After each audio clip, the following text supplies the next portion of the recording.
survivors, welcome to day 2 of the knockout stage at the Esports World Cup 2025. Team Falcons are leading the standings, fighting to keep it. They're gonna find and welcome the Group C to the arena.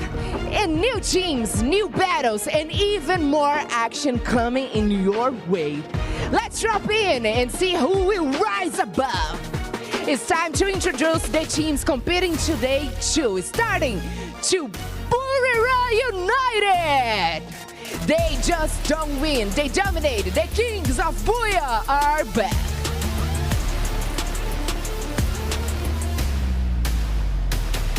Team Vitality! Booyah on day 1. Indonesia's wild card came in fast and hit hard. Movie Star! Straight from Latin, R7 brings smart plays and deadly focus. Fluxo! The boogman of endgame. Fluxo's hunt is only getting started.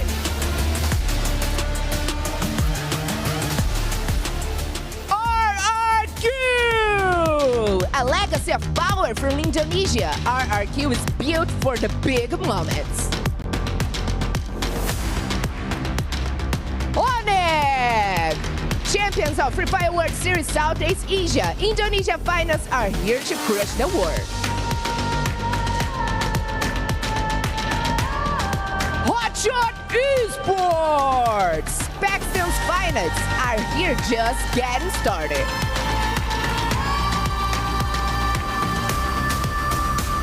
Alpha 34! No longer just a new blood, they are here to prove they belong.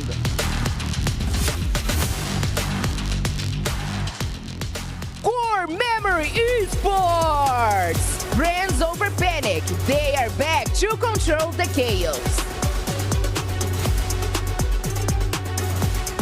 Evos! The White Tigers step in again, ready to strike.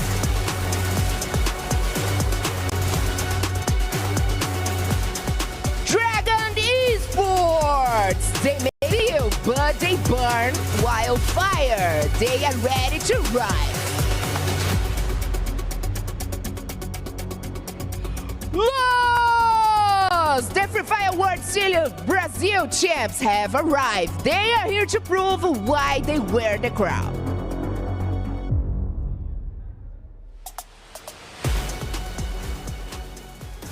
The status stage, the teams are ready and the pressure is rising. It is time to kick off the fight and see who will take control.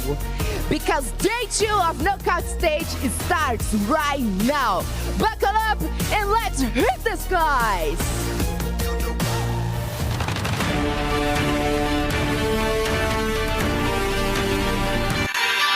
Oh, last time itu mungkin perbedaannya kalau rasa di luar tim gua mungkin masih ngerasanya gua lebih agresif aja daripada yang lainnya. আজকের খেলা কালকে আছে এবং কালকে যদি ভালো performance করতে পারে তাহলে তারা হচ্ছে ফাইনাল সেমিফাইনাল নিশ্চিত করবে। আই থিঙ্ক 19 তারিখে ফাইনাল আছে তখন আর কি। ঠিক আছে, mungkin di luar sana banyaklah pemain-pemain yang lebih tua dari saya. Jadinya saya pengen lebih baik dari mereka. Despite the age, he's not the one to be underestimated. Kalau ngeremehin pasti adalah beberapa kan. Tapi mungkin kalau misalnya sekarang ya bakal gua buktiin sih ke mereka yang orang-orang kemarin yang pada ngeremehin gua. Abai didn't wait for permission to become the MVP. He took it, racking up Predator and MVP awards in 2025 alone. Kalau soal MVP mungkin gua anggapnya itu kayak penghargaan terhadap diri gua gitu. Gua bangga dengan diri gua, tapi yang gua cari itu adalah juara, bukan title MVP. Gue juga agak sakit hati gara-gara kemarin gue gagal juara dunia. Nah, di turnamen ini mungkin pembalasan untuk tim lu. The youngest on the squad, yet the first to dominate the stage.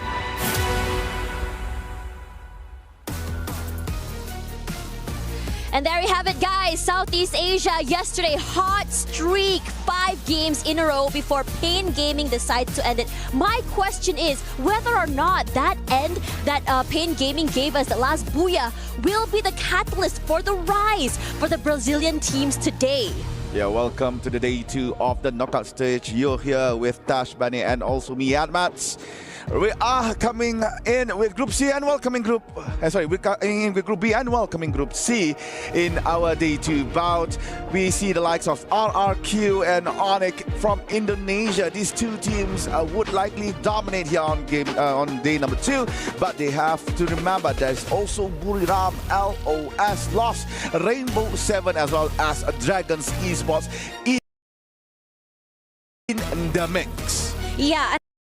And I think out of all these teams right now, I mean, we have a lot of highlights, right? We talked about Abai from RRQ and his MVPs, but you don't forget as well about Buriram United. They have multiple titles from the players from last year. From EWC, we had Moshi as MVP. From FF Global Finals, we had Jonah as Predator, Wasana as MVP as well. That's why the panel was putting a lot of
yet, but they have seen everything. The VOD reviews last night, the rotations, the drop spots, they know everything. But the question is, in terms of execution, would it be enough to stop the momentum and the heat that Group B has? And I think for Group B, this is a do or die moment.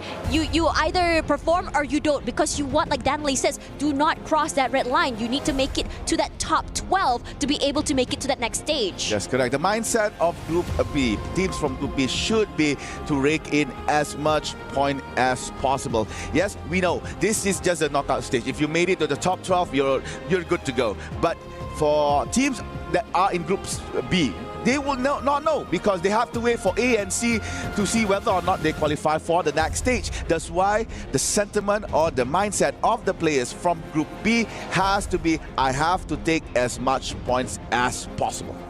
I mean, as much points as possible. And there was a conversation as well yesterday about what is more important? Is it the kills or is it the placement points? And I think Falcons toward the beginning of the day, they were a bit more passive. I think they were really sort of reliant on those placement points and making it till the end. But then they changed up their tempo toward the end of the day, going a bit more aggressive, getting quite a fair number of eliminations, 46, only 2 shy of EVOS Divine, who had started the day off strong, hit the ground running, collecting as many elimination points as possible, and then pumping the brakes toward the second half of that day. So this is a very interesting contrast. Yeah. But by all means, it's the same, the same means to an end. Regardless, as we go into our first map today, this is going to be super exciting and more important for Group B. This is their final day to prove themselves. All right, ladies and gentlemen, it looks like game number 1 is ready. Let's go. Fly into Bermuda. Opener for day number 2. A slight update on the rosters here. Vitality subs out Azrael for Far East MKS. Meanwhile, Alpha 34 brings in Byte and also subs out Lins. And there you go. The players are ready. Here you can see the best player for day number 1, Rasha, with 20 eliminations. Will he still stand up to the title, or maybe someone else will take it from him? Really interesting. The great stuff actually coming from this kid. I mean, or what Danley says, man. I mean, one thing's for sure for him, he's very aggressive. He is very opportunistic. He plays these very tiny micro angles to perfection as well. Very, very fun to watch. And I am super excited to see how exactly he'll be going through this. And already we're hitting the ground running. We got shots are heard actually from 2 different areas, Observatory and Katulistiwa. Let's see which one we are looking for. We're looking at Katulistiwa. EVOS is being decimated by Movistar Rainbow 7. The Mexican team starting strong, taking down members from EVOS. 3 members of EVOS now spectating their own lone member. Meanwhile, in Observatory, Dragons trying their best to at least steal a few members from Vitality. Sadly, they only managed to steal 2, while the other 2 managed to run away. Yeah, Vitality yesterday had a pretty slow start. They struggled a lot in that first half. Wasn't able to find the momentum at all. But moving back into the game here, R7 on our screen as well. I think R7 is going to be very interesting to me. What can we tell? What can you share with me about them? Okay, R7, this is their first run here. EWC. However, one of their team members, Soy Dea, had a lot of experience playing on the international stage. He was in 6 Karma back in 2024, where he and his team was playing at the global finals, but sadly placing on number 16. Meanwhile, all the other members are basically new, so it looks like they are doing quite well here for their first run here, first match. Fighting against EVOS, that is, as we can see from yesterday, one of the strong contenders in our tournament. And they managed to almost eliminate them out early. Yeah, interesting enough, yesterday I think in the beginning of the game, EVOS tend to always struggle, losing 3 fairly early as well. But unfortunately, they are very slippery. So most of the time, they do really bring back into the game as well. We're seeing a lot of aggression coming here from another team that's completely overcoming Vitality. Dick's knocked down, but the rest of Vitality still very much in the game here. So my question is for the Vitality, are you going to rally back, or are you just going to allow DRG to take this space away from you? Dragons looking nice. 3 elimination points as of now. It looks like Alpha made their move towards Katulistiwa. This is where we've seen Rainbow 7 and also EVOS made their bout in earlier. With that said, Alpha, I don't believe they could actually manage to get a lot of resources here, as all of it has been taken up by team Movistar Rainbow 7. And ladies and gentlemen, we're up to a 4th minute of our game. We still see a single team to be eliminated. Everybody is moving towards their rotations. We might see Buriram on peak. Meanwhile, for Fluxo, I believe they might be on the southern side of the map. But right now we are panning towards Hot Shot Gaming, where this Pakistani team had a very good start of day number 1, but a bit rocky for the finisher. Maybe this time around they would actually redeem back all the mistakes that have been made yesterday. Could be. I mean, a lot of teams are still taking their time outside here in terms of rotations. We did see a brief skirmish just now between Vitality and DRG. I think both teams are just not really keen on continuing this fight very soon. But a team that's really on fire right now is going to be R7. They have been hot, and I think they've been really quick on the uptake. They are the highest in the lobby right now in terms of eliminations, and now they're still hunting those White Tigers, with AIM got knocked down for the second time this game. And they are done. This is such an unlucky situation. EVOS not being able to bring themselves back into this game at all. He wasn't able to do anything, and this is just so unlucky. Yesterday there was a game where EVOS was knocked down fairly early as well, but they still managed to recover fairly well in the match after. So my question is, how exactly is EVOS doing this? Maybe it's just, as they say, a slow morning, a slow start for them. So what I like about Rainbow Seven is that they started the game by fighting or skirmish against EVOS. EVOS managed to escape with one member, and the funny part is that Rainbow Seven continues to hunt EVOS up until the end.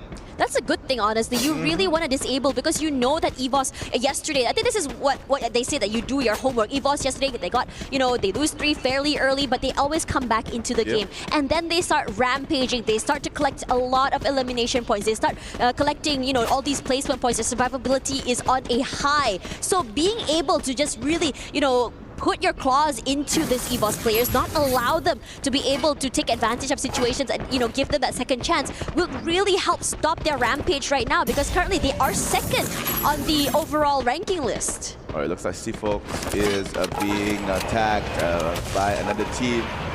I'm not so sure which team that attacked him on the bounty, so Seafox has to be careful on where to tread with the team members. You can see the Alpha is having a time of their life with that locked airdrop. They unlocked it till the very end, so resources-wise, Alpha 34 is in abundance. Right now, we are planning towards Factory. We can see the bout between Lost from Brazil and as well as Dragons from Algeria. Rigby tries to go for a push. Ex-MIBR member will try to start it, but sadly goes down. Seafox with the shotgun. It takes him down. Rawan as well is now on the floor. Team LOS is being swept by Team Dragon. That is a very, very good attack. Counter-attack from the MENA. Team Dragon's now leading 7 points. Dragons really hit the ground running. They're rough, they're quick, and they know exactly what they want. Very decisive when it comes to these team fights. Very decisive when they know what they want. I think that's really great about them as well. It's just that whenever they go for these fights, they manage to surround, they manage to box all of these players, all of the teams they go against, which does not allow them to be able to bring in those second chance situations. Does not allow them to be able to bring their teammates back into the game. Now the circle shifts. A lot of teams, or majority, already inside of the middle here, with Vitality, continuing that streak, that strat of being inside toward the mid side of circle fairly early. But the compounds around them are also very, very much, taken as well. Buram United is there, even Onyx is there as well. And surprisingly enough, I'm surprised I haven't heard a lot of noise from Buram United yet, but I am excited to see what kind of firepower, what kind of strats they want to bring into this game today as their debut game. That is actually typical Buriram. In the early stages of the match, they don't usually find any kind of fights, any kind of brawls. Their mindset is that we're going to play it slow on the early games and maybe try to get the weapons, the ammo, the utility that they needed to bring in towards middle, or maybe as well as the end game. And that strategy has been done by Buriram for various tournaments and is again used today at EWC. And loss with the loss towards Team Dragons is an upset, especially for those for our panels with the Aramco ranking. Sadly, Loss is not doing very well for game number 1. Maybe the next one, Loss would actually come back again. But surprise, surprise, Dragons, not a team that we're actually eyeing a lot, is doing so well here. 7 elimination points, is still in the game. We just have to see whether or not Dragons could actually play the mid and late game. But that's the thing about Dragons, right? I mean, you don't have any bodies, we have no clue out there, but today is day number 1, and they are fully okay. They are so excited to be using that enigma, that they have in terms of how they can take advantage of the situation. No clue on where exactly they're going to be dropping. No clue how exactly they're going to be playing, at least for the Southeast Asian teams. Yes, there are VODs around for the Brazilian games as well, but of course the dynamic will change as you go into international games, as you adapt into different styles of regions. Now, looking at Alpha 34 here, this is an interesting one because, yesterday, I think they're not doing so bad. They're in the middle of the pack, if you think about it, 9th right now, at least on this group. And with the change, they had Lins go out, Bite coming in. My question is, how does this affect their dynamic? Does it change their aggression? Does it change their rotations as well? They already got 2 eliminations fairly early, which is honestly great. You want to try and collect as many of those as you can, but they aren't exactly going all in super early that we saw yesterday. I think Alpha is trying to go for wide rotations. That's what I see. However, talking about never mind. I was about talking about wide rotations. Team Rainbow 7 is about to do that, but due to the fact that they failed their first attempt to use the mini jump pad, they did not manage to chase Hotshot. However, Hotshot, as they tried to retreat from Team Rainbow 7, they were met with Team Core Memory. And Hotshot now is left with one last member. I believe that member as well has been eliminated. Yep, Action has been caught, and Hotshot will be on 10th place here on game number 1. The hottest of starts for Hotshot. Granted, yesterday they had a pretty great day. If you think about it, they managed to really catch us off guard. They were doing great when it comes to team fights as well. Survivability was good, but today, this first map just really catching off guard. I think it might be the addition of Group C that's really, surprised them. Regardless, as the circle still hard shifting toward the right side of the map here, a lot of teams fairly already inside of the map. The map looks so still very much hugging that side of the circle, and I think it's been giving them dividends toward the end of the day as well, because while they struggled in the beginning, they start to understand and adapt how exactly they can, I would say, weaponize this, I would say, edge of the circle situations. Either they become the team to gatekeep, or they can just wait out all of these teams fighting in the middle side of the circle and then finally try and go in to collapse after, when everyone's a bit more weaker. Nice angle with the mini jump pad. Managed to actually get near towards the tower, by the bridge towards Sentosa. And now you're looking, Haas is actually looking at Core Memory, jumping in towards one of the sheds nearby Pochinok. And with that information, it gives a room for Rainbow 7 to rotate towards that bridge. They could camp it out here, or they could just use the hill nearby. However, on the same hill, Fluxo awaiting, and we always know that Fluxo, if it's in Bermuda, they will always be waiting nearby Mars Electric on the south side. Meanwhile, here is a small replay from Alpha R7 with a nice hit shot towards Crime, but Crime was then being picked up. Fluxo aiming R7. Yeah, R7 taking a lot of pressure right now, just trying to rotate from under that bridge now. And Fluxo, once they see something moving, they are going to be putting that pressure in. They have the weapons, it's perfect to just penetrate those blue walls. And most importantly, with Woodson just rushing up forward, trying to play that first contact play. R7 now questioning whether or not they want to take this fight. No, they are retreating away. They're like, you know what, you want this bridge, let's take it. We don't want to take this fight fairly early. It's still too soon, and we don't want to go down. But Fluxo says, okay, if you don't want to fight us, fine. Let's move our sights over to Vitality. Right. Meanwhile, talking about Vitality, who is in Pochinok. Pochinok has been decently quiet, but now teams are approaching towards the new zone. There you go. The siren is out, and movement from players will be more drastic than before. Those in Pochinok has to make a move to oh my god! Nice shot by Buriram. Moshi takes down Dix. That is the first elimination here for Buriram Esports United in EWC 2025. They are still waiting for anyone that comes through. Moshi stays back on the second floor of the barn. Meanwhile, all the others are gatekeeping the step that leading up to it. Dragons nearby, RRQ as well. It's hard for them to actually do a rotation. RRQ actually exited slightly earlier than Dragon. That is a good sign for the MENA team to move in a more safe way. Meanwhile, Vitality waiting in the garage. Buriram really needs to make a move. Meanwhile, RRQ is quite safe right here. They are in a very good angle not to be spotted. And at the same time, the circle is just right in front. Honestly, there's so many teams rotating in from this left side. It's incredibly hard. You have to win these fights, most importantly. But the teams that are winning, honestly, is Buriram United and Vitality. They have compounds, they have places to play with, and DRG stuck outside. How are you going to push it? There's barely any cover. There's barely any space. You are sandwiched between 3 different teams that are just ready to rush at you here. But DRG has other things in mind here, prepped and ready. They're going to go rush their way inside. They're going to take it brick by brick. They've managed to make a nice little wormhole of glue walls to be able to make their way into that zone. But over on the other end, Onyx going rampant as Gio's going to find one as well. But this rotation, because there's so many things happening, DRG has been able to penetrate into the zone safely. Buriram from the kill feed looks like they are dominating all the other teams inside Portugal. But as you can see, the blue team is not looking so good. Only Noki left. But oh, they found Noki in the end. And there you go. Onyx eliminated on 9th place.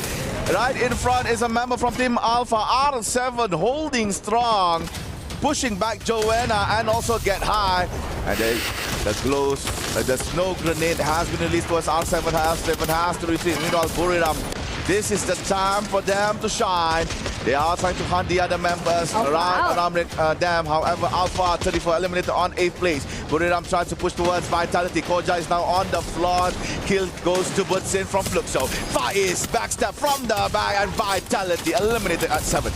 You gotta really give it to this team. Buriram United just going super aggressive right now. Very, very explosive. But Buriram United, they're out in the open. They have a lot more space to work with compared to DRG. And DRG completely stuck inside the shack. Cannot move, cannot go. And the same could be said for RQ here, putting in a lot of pressure to the team on the other side of that map here. The kill feed is lit. So many players from Buriram United and Fuxo going completely nuclear. Movistar R7 is now out as well. As Core Memory is stuck inside of the shack. Where are you gonna go? What are you gonna do here? Because RQ are gonna force their way inside, trying to get as many of these eliminations as they can. But Fuxo, they want a piece of the pie. They want to rush forward as well. Core Memory gets the members of RQ here. The CQC is good right now. And RQ is done, punished for biting more than they can chew. The landmine clutches for Core Memory. Now we are left with 3. Buriram Esports United, Core Memory, KOG and also Fluxo. 2 Thailand and 1 Brazil. Fluxo has to stay quiet for a while, but Gio could be sniped. He should be proning. Bobs and Butsin near the monster truck. CRM still waiting inside the red shack. Do not even dare to come out. But they have to. The circle is actually edging away from them. Buriram has the view of everyone right now. Butsin Bobs is trapped in front. MP7 and Gil could only watch from afar. Now Buriram pushing forwards, following the movement of the zone. Gio and MP7 could catch them. Glue melter on the floor. Joanna tries to go for the mini jump, but it is quite risky. Buriram just proning, just waiting what to do next. And finally they have used it. Nice drop, but Joanna was blocked by his own teammates' glue wall. He's now on the floor, but Bobs as well. Skylar towards Bobs and also Butsin. They have to actually make way. Joanna finally woken up. Bobs goes down again. Butsin as well. Fluxo not looking so good. Butsin up and down. His HP goes. MT7 now trying to revive as much members of his team as he could. Now Fluxo decides to go for Core Memory on the side. Starlight versus Brazil, but it's Starlight that won that fight. Now it's gonna put it up. Trying to finish off everything, and one more shot on Dunbo, and there you go, ladies and gentlemen. Booyah for Buriram! Buriram was explosive in how they played as well. Very quiet from the beginning of the game, but once they said it's go time, it was time to go. They were just dominating every team that had to pass them to get into that circle. They get kept 3 teams out there, and in fact it wiped out all of them as well. Do not cross this team at all. And most importantly, positioning is great. They were so aware on how exactly the rotations of all the teams were going to be. They did not have the advantage of the zone. Using a 2-2 formation with that jump pad allows them a nice crossfire as well, so that it becomes a meat grinder for any team in between them. What a nice, I could say 18 elimination points in just game 1. Their first game at EWC 2025. that is way beyond imagination here for Buriram. And yeah, their strategy of trying to focus their game on the mid and late of the match paid off really well. And what I could say from Buriram is that during the final moments of the match, they were in a very nice angle to oversee everything. Yeah, but for now, we're going to go for a quick break. After this, more Free Fire EWC coming at you.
Lihat nih. Gua pasang glue wall, gua lempar bom, terus musuhnya rata. Gimana tuh? Lu udah nunjukin ini ke kita 7 kali. Tapi setiap gua tunjukin ini keren kan? มาซ้ายก่อนออกมาซ้ายก่อนเกตจะเข้าไปนัว กูชุบเองตั้งไว้ให้กูหน่อยโดนอีกเพื่อนชุบหน่อยเกตสวยชุบโจ้หน่อยเอาชุบตัวเองนะกดขวาฟังกูกดขวาเฮ้ยซ้ายกระดาวเห็นปะมาดิตามมานัวแล้วบีบเล่นเลยเอาก้านะกดเอาก้า110เราจะล้าวหน้ามึงอะล้าวตัวเดียว110ตายไอ้โง่มาดิเตือนสวยโจ้เจ๊ไอ้เหี้ยมาได้กูกับบังเกิล It's only game number 1 and already Buriram are establishing their position in this Group B versus C matchup. And they did break some hearts as well, unfortunately. We did see a lot of hype for the Dragons, who looked to be a top contender in that round. But unfortunately, you know, there can't be a dragon in no King's Fairy Tale. But panelists, we've got to break that game down because I think we learned a lot about Group C and the condition of Group B. Now, Raja, we're starting to see Fluxo come back. I was a little bit concerned about them towards the end of yesterday, but it seems like they've woken up for game number 1. I think it was because in the first match, they are like being heavily targeted, you know, and right now they could like bring the real game that they want to put in AWC, and it's so good to see them playing like that because what a play from MT7. I mean, I'm really impressed about it. Even Buriram winning this match, I think it was like such an amazing play, and I'm so proud of them. And also, I want to mention that Buriram is doing really well, as all of us probably was expecting, right? No surprises there, really. No surprises. But I think at the very least, we're just getting a bit of a, I don't know, a shift of identity compared to like groups A and B. Because groups A and B, we saw that teams were more willing to start chasing each other, more willing to actually approach fights a little more carefully and scarce. This time around, now we see that Group B and as well as C, there are a couple of teams who just hot dropped. But do they get as much value as we thought? Dragons obviously being one of the bigger winners of them, but every other team has been chasing them around, playing on the outer ring and looking to kind of maintain the damage that certain teams have gotten. Didn't really get as many points as I was imagining. Even R7 was doing better than Fluxo because of that. Yeah, definitely. But strategic-wise, that's normally the Buriram thing. Buriram United does that. Stay in the edge of the circle, really doesn't deal with a lot of engagement at first, and towards the end, as soon as they secured a decent placement point, then that's when they bring it on. And Abuya they took, but again, Dragons almost like really survived that fight. If it wasn't for Buriram United, they could have lasted a little bit longer. I mean, they got rid of EVOS, they got rid of LOS as well, two major favorites to really perform today. So we might have to keep an eye on the Dragons because, I mean, for game number 1 to look like that, lots of promise already, but we are going to be shifting over to a new map, unfortunately. Purgatory, we'll have to see if they can perform just as well on that map. Let's talk about some teams that did not look good in our first round, okay? Gideon, let's start with you. Who do you think needs to pick up their feet after game number 1? Oh, hey, let's just go back to the vitalities of this world. Oh, we got to talk about that. I mean, I don't want to, hound on EVOS Divide, but I definitely think that, unfortunately, this time round, Vitality is definitely struggling a lot more. I think that even with RRQ at the end of the day, they can secure the initial points, but it feels like a very Indonesian thing of once we smell blood in the water, we get a little too much hype. Or in Indonesia, they're like, gas, gas, gas, gas, which is gas, gas, gas, gas. Just throw more fuel onto the fire, and that usually bites them in the butt. Yeah, I mean, it seems like it. They like match number 1. It's 3 Indonesian team who has been taken out a little bit too early. So it's really tough right now for the region. But I guess for those just coming in from Group C, it's just a starters. It's just a warm up. Vitality really have to like double the hustle. This is their last chance, and we're expecting them to do a lot more because they did a lot more before coming to EWC. Okay, I kind of want to bring up a discussion because, Neptune, I'm so glad you brought up the Indonesian teams. So I think leading up to today's matches, a lot of people looked at the groups and they thought, okay, for Group C, Buriram and the Indonesians. But unfortunately for the Indonesians, they just didn't look that great in today's matches. Now, keep in mind as well, this was their first game here at EWC, so maybe they're feeling a little bit cold. Do you think they may have fallen into this trap where they play their traditional style, which is a little bit slower? Well, I would say it's okay if they go a little bit slower. It just so happens that, again, first day into the mix, it's a little bit scrappy. You might not be dealing with those in Group B because you know their drop spot, but judging from who took them down, it is the ones from the same group. So, it's just a exit strategy that they need to work on, especially on match number 2. I think also the adjustments that have been made by some of the teams in Group B, but a majority of Group C that we did see rotating very early on into Pochadok to kind of hold that final position as soon as possible. I think this just goes to show this is the problem with Group B. You play early, people see your strategies, Group C is able to kind of come in not only fresh, but adjust, and I think that's why a few teams in Group B are looking ahead of time to say, hey, we need to take the space now. If not, we're going to be in a lot of trouble later. Well, thank you so much, panelists. It looks like match number 2 is ready to go. So let's fly on over to our casters as we get ready to play on Purgatory. All right, to reiterate what our panelists said, yep, the Indonesian region for game number 1 does not look so good. We've seen how EVOS got eliminated on 12th place, meanwhile Vitality on 10th. RRQ was the last hope, but due to the placement of landmines by Core Memory, exited them on 5th place. So coming into Purgatory, I believe this is the time for the Indonesian teams, RRQ, EVOS, and also Olnik, show us something what they are worth of. Yeah, I think this is a moment where they really have to wake up, especially when you are in Group B. This is your last day, regardless coming into today as well. You know, what's really exciting, I think, because Buriram United really stored us a really hot start. 30 points is incredible with 18 eliminations plus that Booyah as well. We really shoot them up into the top side of that ladder as well. I mean, as we know, teams in Group C are playing catch-up. They are the teams that haven't played today as well, but they are in a situation, a great situation, knowing that since Group B is about to leave, they can have the pleasure of beating the teams to push the Group B down. And I think this is exactly what they are hoping to do here with these early fights, especially since R7 has already found Noki fairly quickly. That's the first point in the pocket. Very precious. Again, an early elimination here for team Movie Star Rainbow 7. They did the same while in Bermuda previously. However, this time around, they could only manage to find one member from Team Onyx. And it looks like Noki has revived back. However, I believe he might go back to the grey screen yet again as Noki drops nearby Games King from R7. Noki, the only lone Malaysia representative here in EWC, has to survive the push from R7. For the current timing, it's only Games King, but Games King is bringing a friend soon. Noki could not fight him 1v1, and another point given towards R7.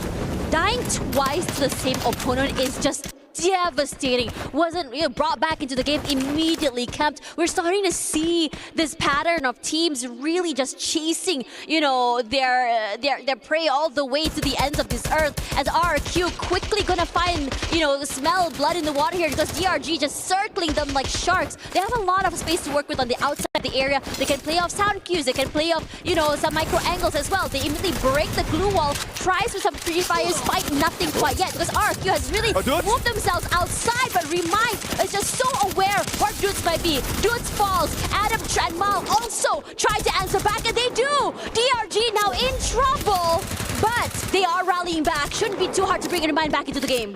Simox, it looks like he has to hide himself for the current time being, trying to prolong Dragon's survivability, but it looks like it will not be for long as Hotshot is coming in slowly. RRQ, Abai is pushing towards Simox, but Simox won that fight, and now it's only Yasir. One experienced member here in Team Dragon has to sit down as he is hearing Hotshot firing towards RRQ. Abba has to fall back after being revived back by 18 Dia. And Hotshot founds Yasser and Dragons. First team to be eliminated in Purgatory. But you're not done. RRQ here is just being very quick right now. Hotshots as well will eat the brunt of that damage. Quick put of that glue wall down. Just really isolate this fight here. Hasuixi, what are you going to do here? Trying to find the right way to swing. But Hasuixi just a bit faster with those shots. The better gun as well means 18 Deer MKS cannot hold on. That's 3 eliminations in Hotshot's name. RRQ managed to actually sneak one member away from Fire Brigade. That is a very good engagement done by Hotshot. They waited for Dragons and RRQ to finish their bout before coming in. They found Yasir hiding in one of the ruins nearby, taking down Dragons at 12th place and almost eliminated RRQ. So right now with 3 elimination points early for Hotshot, they are smiling. Meanwhile, we're looking at Core Memory journeying themselves towards fields. Nearby is actually Evos Divine. And we might see another Thailand and Indonesian interaction here for game number 2. Team Core Memory Don. And then fun fact, Don is that member from KOG. That's why Core Memory ex-KOG comes about, because there is an existence of Don Boo. I'm surprised the DRG got knocked out this early. Granted, their performance in map 1 was just super bombastic. But I have to say, a lot of teams are very much ready, a lot more ready if you ask me, to deal with the aggression that they dished out on game number 1. And they are severely punished for it, which is honestly expected. I think after this, DRG will think twice before really going aggressive on the get-go. Probably rethinking how exactly they want to work with their execution coming into the next map. I think that the way they tried to execute was good. It's just that maybe the members are a little bit slow, a bit late to actually provide refrags when one of the members went down, because it was a good strategy to use the Skylar to block any kind of blue wall on that second floor, so they could actually get domination on the second floor and just focus those RRQ on the first. But however, when they started to go on the first floor, the members on the second floor are still up there, didn't come out. So the members outside went in, goes to the first floor, RRQ spots them, instantly knocked 2 of them. The members from the second floor then only came out, and to see the carnage has been done. RRQ has weakened them by number, so Dragons just defeated just like that. Yeah. To say they were just a little bit too greedy in terms of the execution, if you ask me. You want to really quickly come into the building, all four jumping in at once without leaving someone outside to scout. And there is that possibility. I mean, you want one player outside to scout with the possibility of a flank or for a long-range fragger. You just have no clue. And I think they went all in a little bit too soon. Now, moving on here, let's look at the rotations where a lot of majority of the teams are currently still playing outside of the circle. And most importantly, just still hugging the sides here. And this could be huge when it comes to those rotations later, because it does put teams in a high-pressure situation when it comes to these fights. Like this one right now, we're looking in front of our faces. All right, you can see that the first zone is almost finished. There is a mass amount of players right in field. We got Vitality, EVOS, Core Memory, Alpha 34, and also Buriram, all in the same vicinity. Rainbow 7 right up north after they finished their loot in Moat House. Meanwhile, Onyx Olympus is nearby. Lost at Ski Lodge. On the south side, RRQ is still yet to enter the zone. Mal might be meeting with Fluxo, and Hotshot still playing it safe right around Lumber Mill. Meanwhile, RRQ Abai all alone in Marbleworks Quarry. So I believe that Abai might be the anchor for RRQ. Meanwhile, in Central, Fluxo going in. Oh man, Mal could not even hold on just now. Thought he was being very, very sneaky, just trying to hide right outside of plain sight here, hoping that the Fluxo boys not find him. Unfortunately for him, they sniffed out blood faster than sharks in the water. So he was quickly taken care of as well. But shouldn't be too much of a problem for RQ at all, as the other teams are still trying to find their way into this circle here. Lost, we did see a brief encounter by them earlier, but it wasn't really a full commit in terms of fights either. So there is that really slow, at least for the time being, a gentleman's agreement in between the two. No, not for long. Onyx tried to go in, and now General just shoots them out, swatting them away from the sky like flies, and Onyx could not do anything to stop the onslaught. This is heartbreaking for the team, with a whole bunch of points falling into Lost's pockets. This is exactly what Lost needs to make up for that previous game. Spot on by General, spotting that jump pad coming in with just the SVD in hand, taking down not SVD, Woodpecker, taking down one by one of members Team Onyx. The last particular member did not actually come into the jump at the jump, so managed to save Team Onyx Olympus for the current time being. But yet again, kudos to General spotting the movement, and a very, very foolish decision by Onyx trying to engage in that kind of a way. Even with that said, Onyx still has the room to revive everyone back in, as we are still within the early stages of the match. Teams in fields is having their spot taken one by one, so they're going to cap it out. Meanwhile, Lost has entered the new zone, so they're going to wait. Meanwhile, Hotshot finally exited Lumber Mill right now, waiting nearby campsite in this ruin area here, to see whether or not they could catch any players moving about. R7 is doing phenomenal work. The same could be said about RRQ as well. In a lot of situations for RRQ here, interestingly enough, we see them in the back foot, like, Mal getting knocked outside, or, them inside of a compound, right? But for RRQ, their readjustment to be able to turn a bad situation into a good one is what I want to really commend here. The beautiful shot just now we saw from General. Nasty stuff, if you ask me. And it's just really just slowly giving Lost, that head start to be able to quickly claw them, redeem themselves from the, I would say, a quite dismal first map, if you ask me. All right, looks like members from Onyx Olympus is slowly coming back into our purgatory. Meanwhile, we're looking at Fluxo moving towards campsite, nearing themselves towards Team Hotshot. They are still outside of the zone. Currently, the damage from the zone is not so severe. They can still tank it.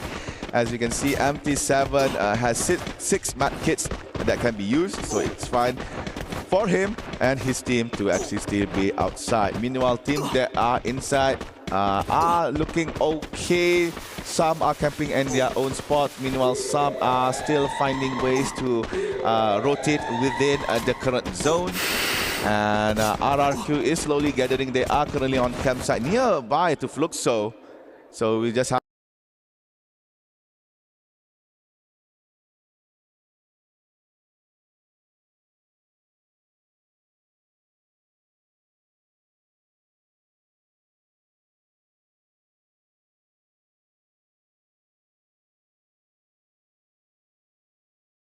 have to see what will happen to RRQ after this. Vitality still continuing that. First one of the first few into that circle. The amount of teams on the eastern side of the circle is kind of, surprising me. You have EVOS Divine there. BRU is close by. Alpha 34, including Core Memory as well. This is going to be a very, very big fight. Last time this happened, this exactly did. Because the EVOS this time around tries to be a bit more aggressive. They get the first knock forward here, but the amount of bodies thrown into the compound, and AimGod is just doing a phenomenal job of just juking every single player that comes into this area. AF could not hold on. They've lost 2 players already, with the only casualty from EVOS right now is Ray. Quickly brought back into the game right now, and EVOS are not done. They turn their sights into the players of Buriram United. Alpha 34, I believe, almost got eliminated right there. They're just right beside the room. Only Liu left here, managed to actually find space to heal up, but still he has to face the members of Team EVOS. Ray found him, and there you go.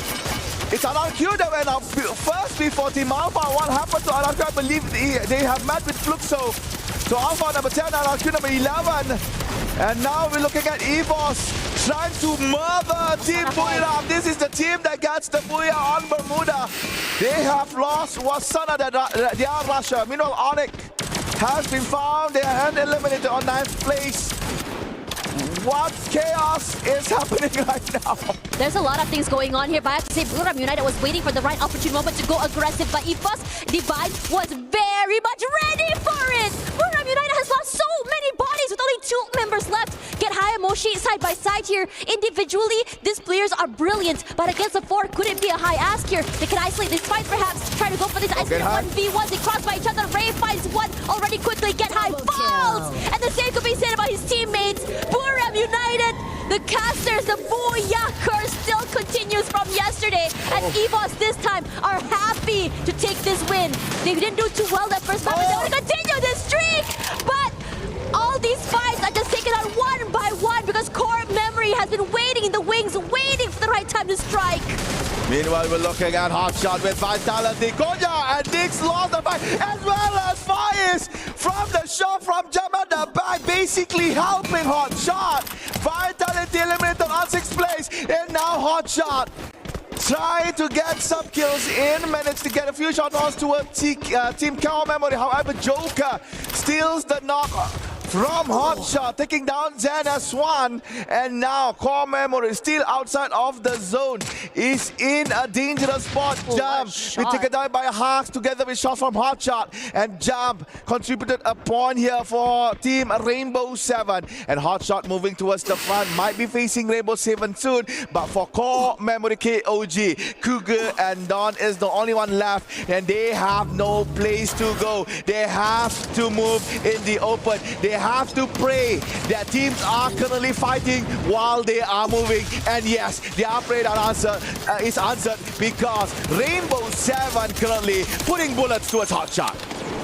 Oh man, R7 rushes up forward here. He's spotted out all the members of where Hotshots might be here. It's just about making that space to get the closer shot. But they have to also be aware of the CXK also close by as well here. And R7, they're sandwiched. They're in a very, very dangerous position. Their glue walls are getting eliminated right now. But Lost somehow joins in the fray as well, getting as many eliminations as they can. And Lost still very much alive as the 4. Nando 9 is just slowly making sure that he can keep an eye out to Joker, trying to make sure he can get that final pick off. He gets it in the end. That's a quad for him. And Lost, this is the Lost that we wanted to see. The Lost that Raja from the desk was hyping up about. Sajid, inside the monster truck, could not be shot actually. So he just wait inside. A very unique strategy being done by one of the Pakistani players here. Sajid finally goes out. Good kind of backstab, managed to steal a kill on Soidea. But yep, Sajid finally taken down. Hotshot on 4th place. Now we are left with 3. And all of them are Latin American teams. There you go. Movie R7 is now gone. It's only Brazil. Brazil 1v1. It's going to be Lost versus Fluxo. Will they contribute towards the list of Booyah, similar to Pain Gaming? Let's see how it will end. That's a beautiful naked for out, but quickly find out Bunsin, and the rest is just going to collapse. They rush forward here, but Lost answers! They rally! And that's the Booyah that they are really, really looking for.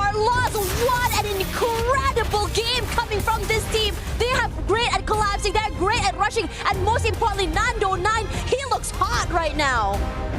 Oh, that was a surprise, and actually it was like just one done. Oh no, I could not see it. How did they manage to get it? And was it a grenade kill? Was it the zone? But yeah, lost with the Booyah. Another Brazilian team managed to get first place in their match after Pain Gaming. And for Fluxo on second place, they did well. They maintained their ground quite strong. They flushed out a lot of members. They flushed out team Core Memory, they flushed out team Araku, they flushed out a lot of teams from the match. And meanwhile, Hotshot, they've tried their best, but sadly could not end the game well. And that is game number 2, ladies and gentlemen. We'll be right back here for our next match. Quadrant. Dominant.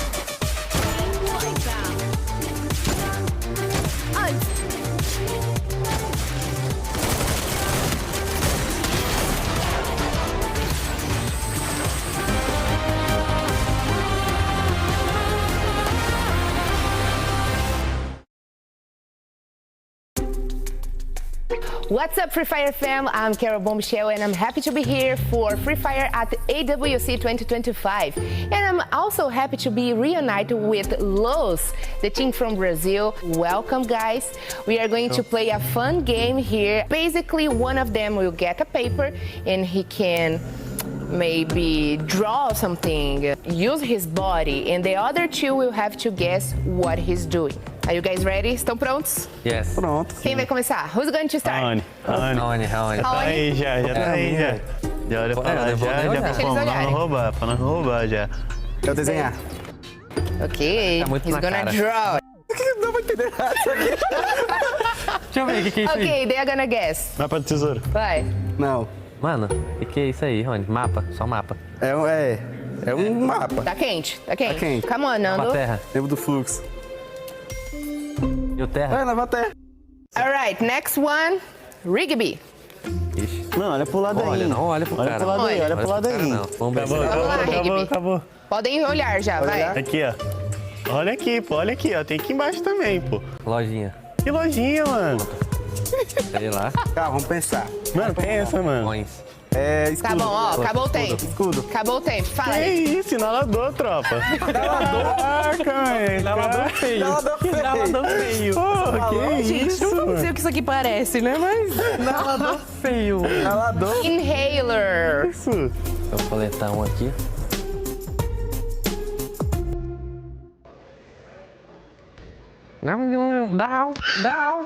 Não. Tailandês? Óculos. Passando. Hã?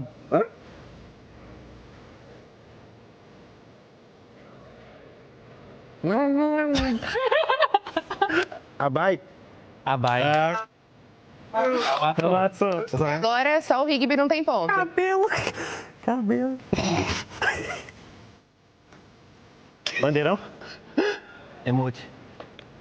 E agacha. Gelo. Parei primeiro. Você matou do agacha. Agacha. Que foi esse aqui? Agacha.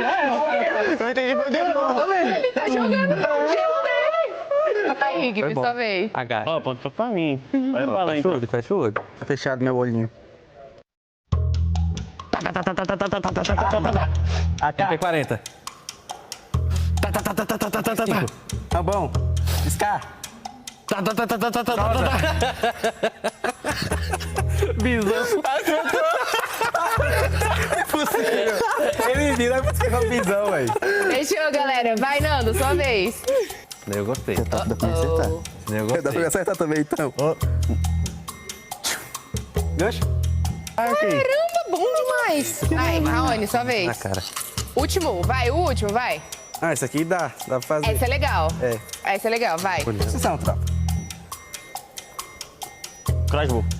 Caramba. Eu ia falar É. que flecha. Eu ia falar que flecha, só que eu pensei qual que é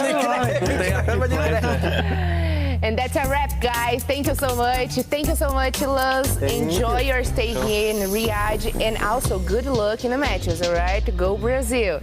That's Let's all, go. guys. I see you at the Free Fire at AWC 2025.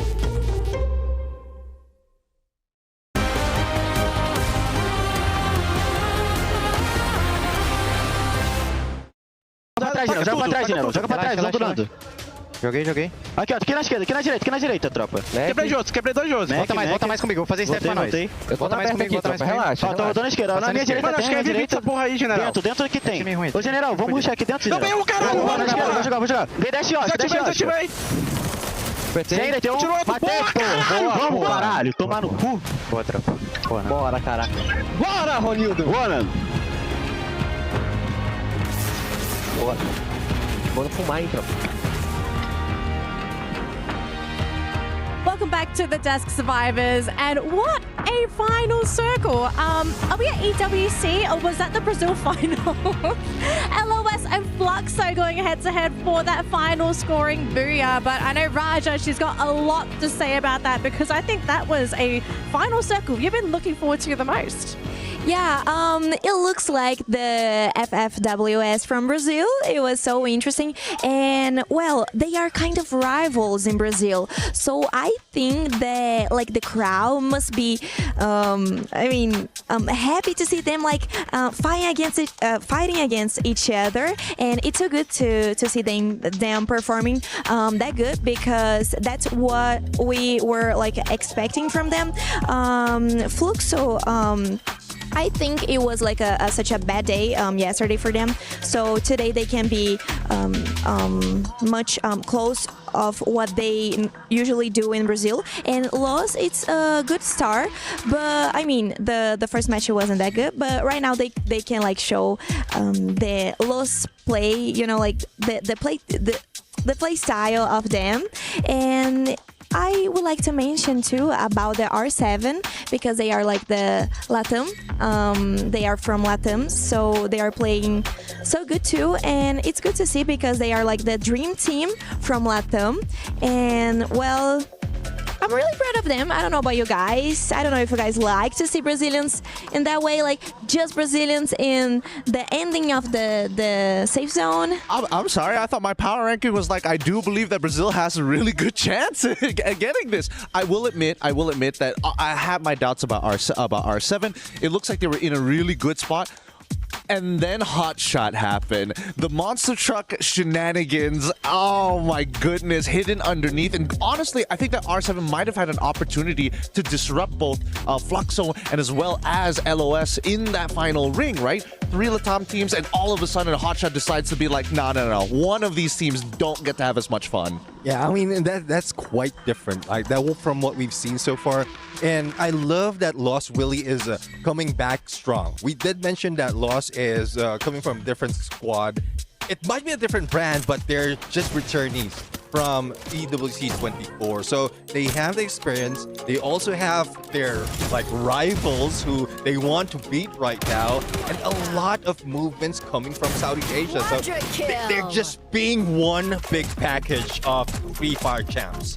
Okay, we got to talk about groups because we've already gone through 2 games and Group B is basically down to their final 4 games. How are Group B teams faring? Are they feeling kind of good, or do you think they actually need to pick it up a little bit? Because remember, you only got 4 more games. You've already played 2 today. I'll be real with you, I'm getting a little nervous, right? That's 2 games in a row that we've seen EVOS Divine not exactly getting it, really barely making into double digits worth of points. And that is something that you need at this stage. Getting double-digit points is going to secure you. I don't get the best positioning, but it's enough buffer for me to maintain my top spot overall. Well, I agree with that, and they are not being like the stable team as I thought they could be today. And it's also good to add about Alpha 34 because it's one of the Brazilian teams that is not clocking. So I don't know, it's gonna be so hard for them to like pass through the next stage. Pass through the point rush, you know. So they need some points, and they are not doing really well today again. So it's gonna be hard. I don't know. They need they need to change like everything. I mean, don't worry. I think Alpha 34 still have 4 more chances to be able to do it if they adjust, because it's a matter of adjustment. We've seen Lost really make that adjustment. They lost out. Sorry, pun intended. They lost out on that first match and then grabbing that booyah. So I guess they already caught up. And other teams really need to do that. If you want to catch up in the points, if you lose out in early engagement, just keep your distance. Keep your rotation a little bit tighter. Keep your movement a little bit slower, and then catch up once you're in the final circle. At least you have the placement point. You can even shoot them from afar. Elimination wise, it adds up, and then possibly a booyah.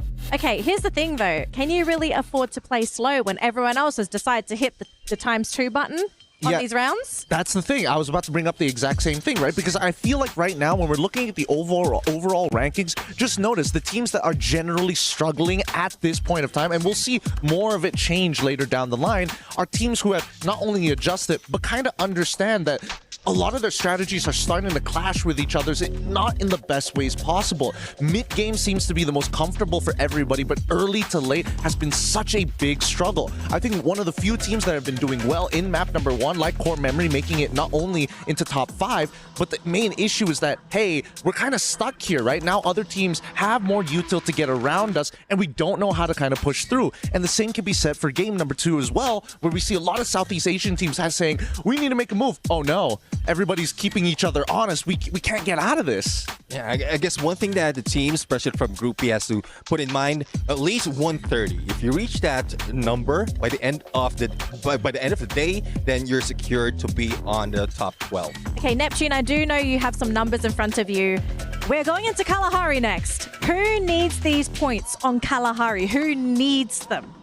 Well, definitely those who need them are, well, apart from those in Group C, Alpha, 34, Team Vitality, Hot Shots, those teams, like, despite of how they wowed us, they still are not surviving a little bit longer. So they need to go for survivability in that map, because if you just go into the open, you will be hit by the snipers.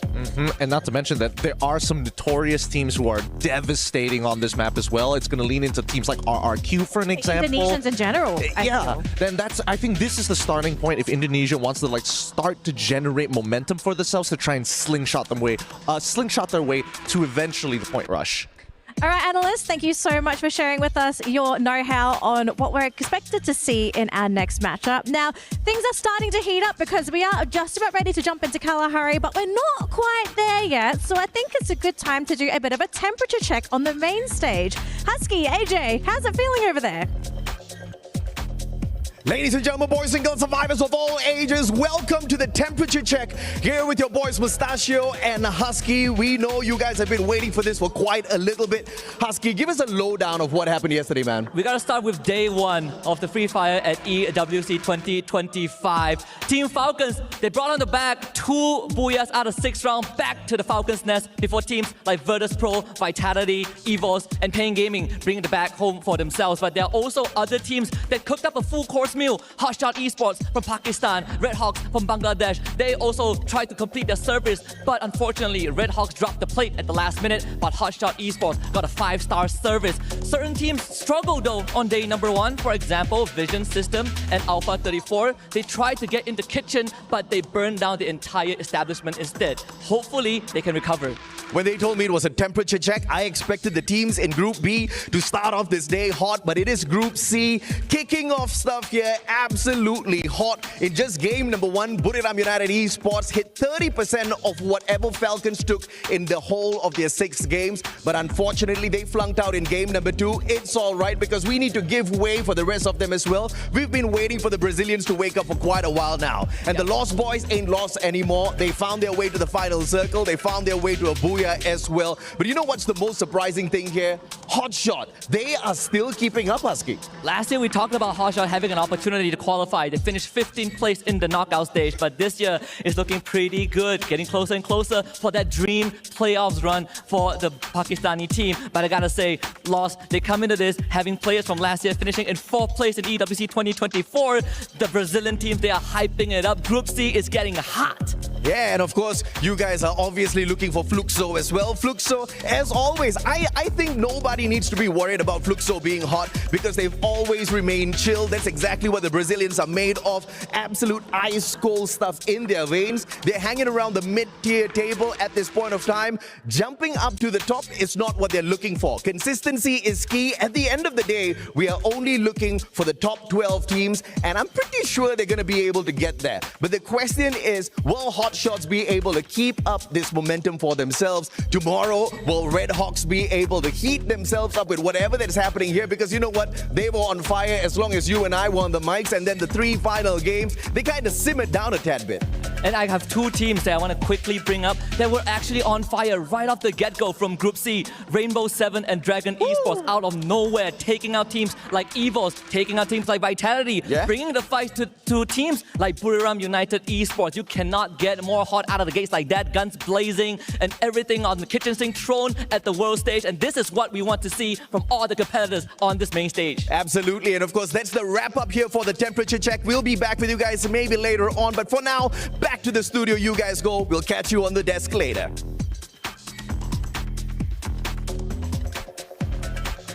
Thank you, gentlemen. Welcome back to the panel, folks. We are almost ready to jump into Kalahari, so don't go anywhere. If you have your snacks, or if you don't actually, quickly grab them right now, but make sure you're back in like a couple seconds.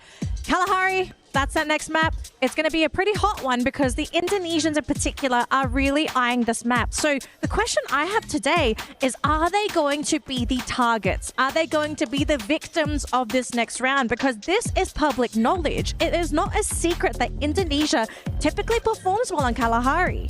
Yeah, I mean, judging from how the drop spot is for RRQ, Refinery is their home. That's their nest, though they're not the Falcons, but that's their nest. Evo's Divine, Sniper, Razia, like that's something that really is also common knowledge. So snipers, they will take the high ground, but again, there's a lot of counters that we've seen from the past, and I think this is something that the other teams can pull out as well. Yeah, I think what it's really going to boil down to, and I think we even saw this in EWC 2024, right? A lot of Brazilian teams have decided to take the southern side of it, then Twisted Minds now coming in as Virtus Pro. Mammoth is a very key point because the first 50-50 is on that first ring. If it's towards the northern side of that map, suddenly Refinery becomes a more pleasant place to kind of sit around. If it's on that southern side, we do see that a couple of Indonesian teams, especially if contested, are forced off of it, like to rotate to that southern side. Mammoth is a really good cutting edge point to cut them right in half, but also not only to deny them loot, but a good vantage point in case Refinery gets contested as more teams start to come by through mid and late game. And for the Indonesian teams, knowing that this is probably going to be coming their way, what do? Are you the ones that decide you change your drop points? Do you just compete and fight through all of this chaos? Like, what do you do? What's the backup plan when you're the target? Yeah, I guess like changing your drop points is a little bit too late now because pretty much real estate has already been taken. So it's more of how you get in position onto the shift of the circle, and definitely with the update that we have, like we are seeing a lot of like different shifts.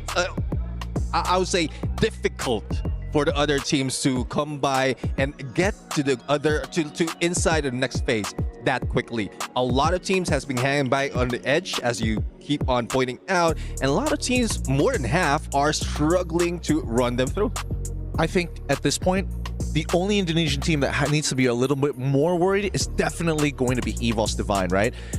I don't think they naturally want to contest for a Refinery, but if they have an opportunity to eventually get on top of it later in the game, then sure. Vitality is the one I'm most worried for because we've seen it within Southeast Asia. When it's RRQ and Vitality, 80% of the time, RRQ comes out on top. All right, ladies and gentlemen, thank you so much. It looks like we're ready to jump into Kalahari Survivors. Throwing over to our casters as we get ready for our next matchup. Incredible stuff coming from the teams today. I mean, you know, starting off the day strong here with 30% of the points collected by Falcons yesterday was already Buriram United, and then following up very, very close on match 2 was lost with 28, only 2 points shy. I have to say, a slower start today shows a more explosive end. What do you think, Edmats? I think that is just the beginning of domination from Group C. That is not something that you would like coming in from Group B. And for Kalahari, as said by Daniel Lee, the Indonesian teams are taking this map to be their map to shine. However, yesterday we've seen Team Falcon gets the booyah on this one. EVOS was so close, but sadly no cigar. So coming in on game number 3, teams from Indonesia that I think would actually try to take advantage of this map is Team Onyx Olympus. They are not performing very well in Bermuda. Same goes to Purgatory. I think in Kalahari, this is their time to actually redeem themselves. Speaking of Onyx, right? I think they had such terrible luck today. You know, you bring your teammate back into the game, immediately eliminated. You try to get away from teams, you know, who are executing toward you. You get shot in the back as well. And honestly, I would love to see a bit more aggression coming in from Onyx. In most situations that they get completely dominated, they were trying to run away or move away from other teams. They don't want to take these early fights, and it has resulted in them getting shot out of the sky.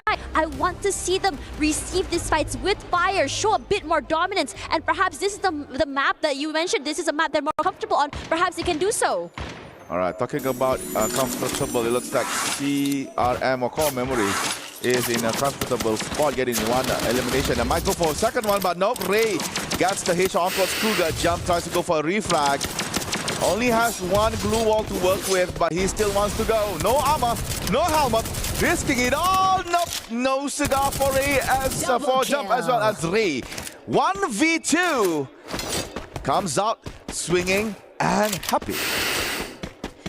EVOS perhaps have dropped the ball in that first map, but I think in the second map they performed quite, I would say, decently enough to bring them back into this game. And I think this 2 points early as well gives them enough points, at least slowly bring the way up to the top again. They were just, shy a few points, 10 points to be exact from Falcons in the beginning of the day. My question is, and I think what they want to do is to be able to overcome Falcons, last year's defending champions of Free Fire at EWC 2024. Now, into this particular one, yeah, they have dropped themselves a bit more, I would say, toward further away toward confinement. They are pretty much uncontested when it comes to their location. They are free to loot. They are free to prepare themselves for this fight. Now, my question is, as the circle shifts here, when they run into teams, maybe even Core Memory, maybe even DRG, maybe potentially Vitality, are they actually going to keep going aggressively like they did yesterday in the beginning of the day, or are they going to be playing slow like the end of the day yesterday? We just have to see how it would develop in Kalahari.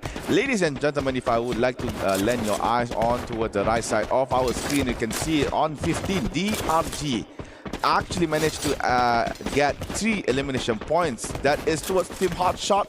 Hotshot was almost eliminated in their bout. I believe it was near Bayfront or somewhere around there.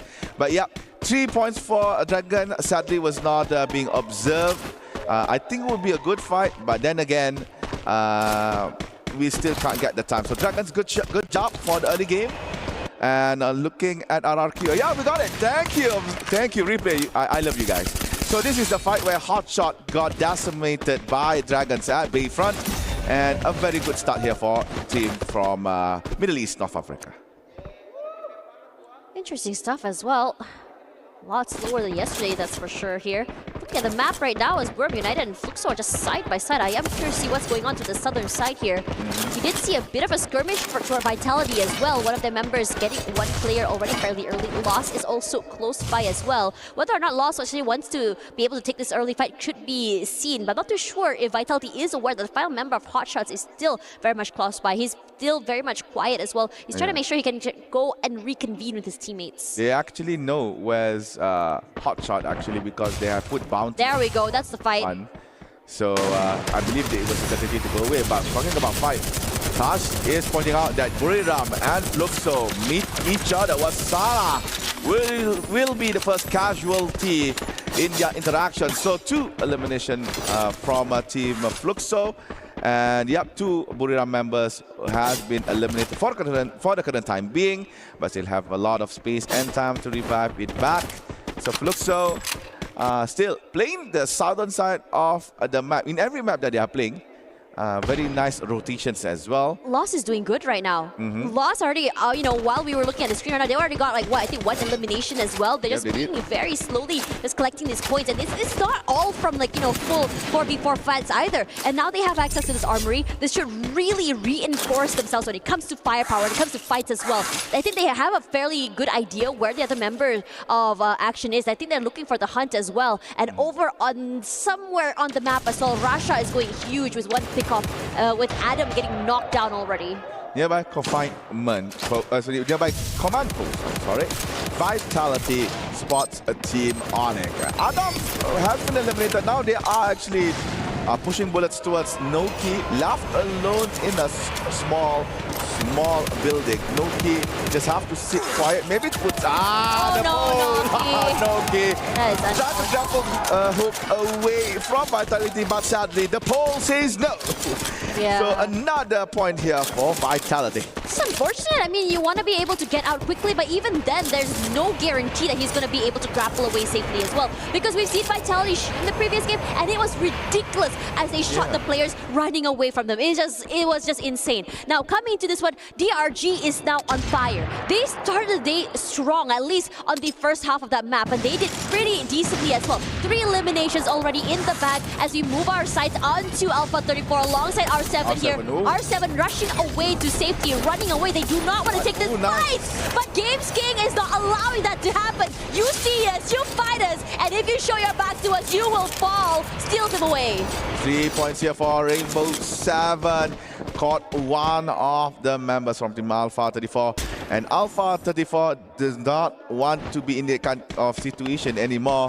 And this is a short replay. We could see Anas was not spotted by Rigby. Rigby did not check his corners properly. So basically he was invincible.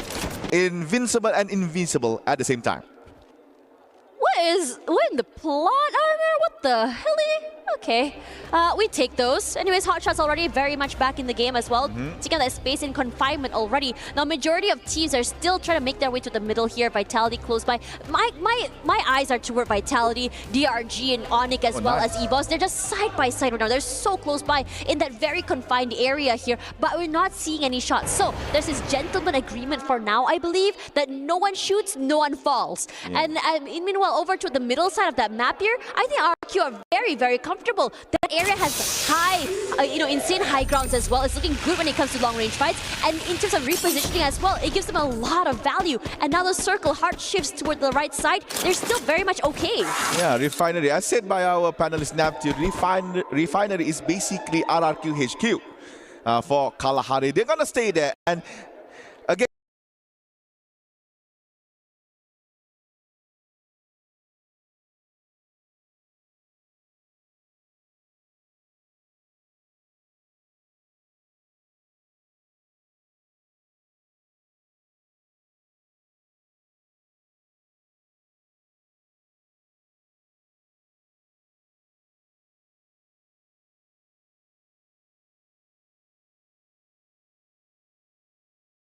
the best thing about Refinery is that they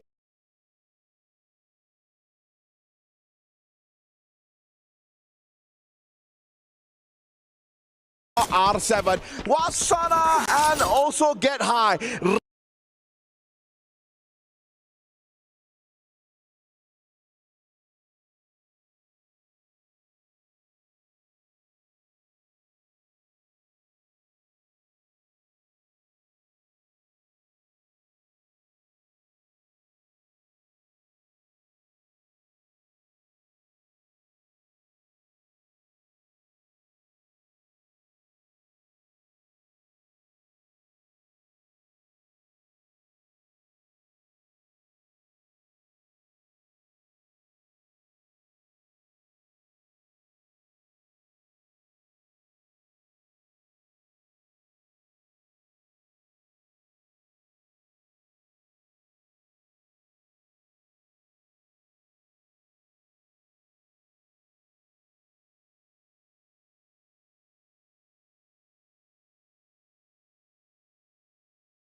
Yeah. All right, Carlos. Looks like, folks, our casters are ready to go, and the match is ready to go. We're going to be jumping into Alpine in just a second for match number 4. Throwing it over to our wonderful casters, and let's see who nabs this next booyah.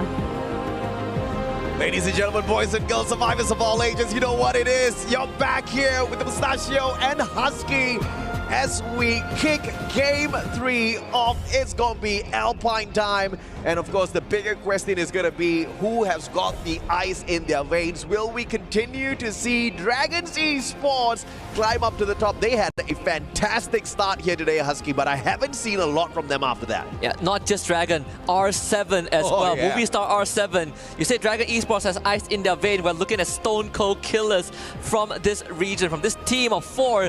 And dropping into Alpine right off the bat, we're seeing some conflict, R7 against RRQ, right on between Railroad and Carousel. That could lead to what the panelist has been repeating a few times, cascading effects down to Sunside and Basecamp where Onyx are located. But aside from that, Dragon and Fluxo also might bump into each other. Yeah, unlike Dragons, R7 has been pretty consistent with their points, and they're at the very top of the leaderboard right now for today's performance. A total of 44 points in their hands, but it looks like you just cursed the boys, Husky.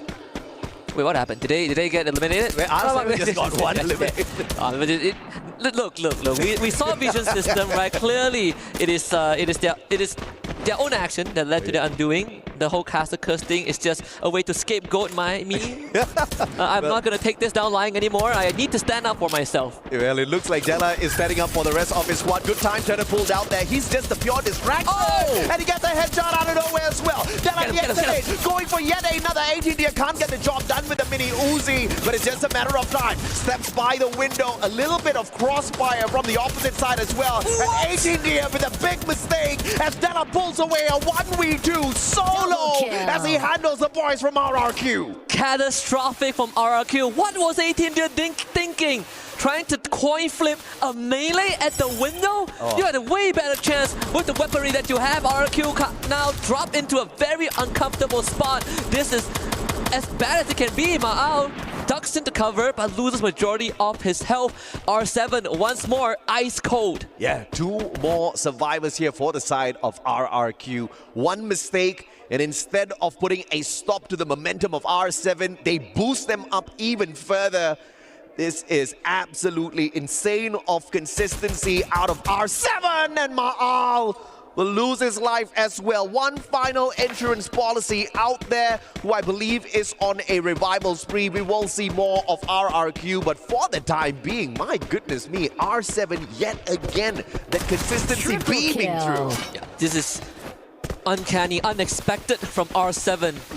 When we came into the Esports World Cup this year, we definitely have the impression that SEA regions and Brazil is going to dominate. Yeah. We were wondering how far the other regions, the ones that are less mentioned, are going to fare, but so far they have been putting up a heck of a show.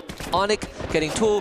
We did see Lost taking on a couple members from the side of Hotshot, but Hotshot was able to get revivals in. So sure, points for Lost, but Hotshot are still in it to win it. Same for RRQ. And Anas pretty much all alone in the 1v2 as Hasu brings Sajid back. Anas stood no chance general with the 5th point. Yep, Anas just stood no chance there whatsoever. Lost spotted an opportunity, went in for the instant flank, had the vehicle as well to very quickly cut off his rotation. And an extra point for the Lost boys who were pretty lost in that first game. Very quickly found their footing and now at pretty much close to the top of the leaderboard with their brothers R7. LATAM and Brazil finding their footing here on day 2 to show Southeast Asia that it is not all about SEA. They've got a little bit of skin in the game as well. Now unlocking this air drop vitality, seems like Onyx would be in shooting distance here to stop these boys. So a couple of extra glue walls laid out here. Smart play from the players, but of course R7 looking for more out of RRQ. And if RRQ takes this fight, they have to make sure they win it. And it's not going to be in their favor. They don't have much time to gather resources. R7 have done their homework, showing up at Dock. And that's exactly where RRQ are going to be. And Ma'al will be first contact. They know that he's going to be around. You see the Steffi ring being popped out very prematurely. I think Games King is just going to continue the chase. Force them onto the low ground. Funnel into the gun barrel of Della. And another goes down from RRQ. And Fluxo eliminated so early on. We didn't even get to see that battle. But R7 continues to cook took the boys of RRQ. 18 deer. You fancy some deer meat out there? Unfortunate if you're vegan. Joker with the VSK could not get it done. CQC Abe wins it out for the M590. RRQ hoping for a tad bit of a comeback here. They've won out the first round of that bout. Della once again stepping back in to see if or not he can save the squad. RTS 50 in the hands of Games King as well. This is going to be deadly. Dutch turns it around. XF8. Della with the chrono. Saves himself for 1 extra second, but the Trogon out of meta. Can he save his skin?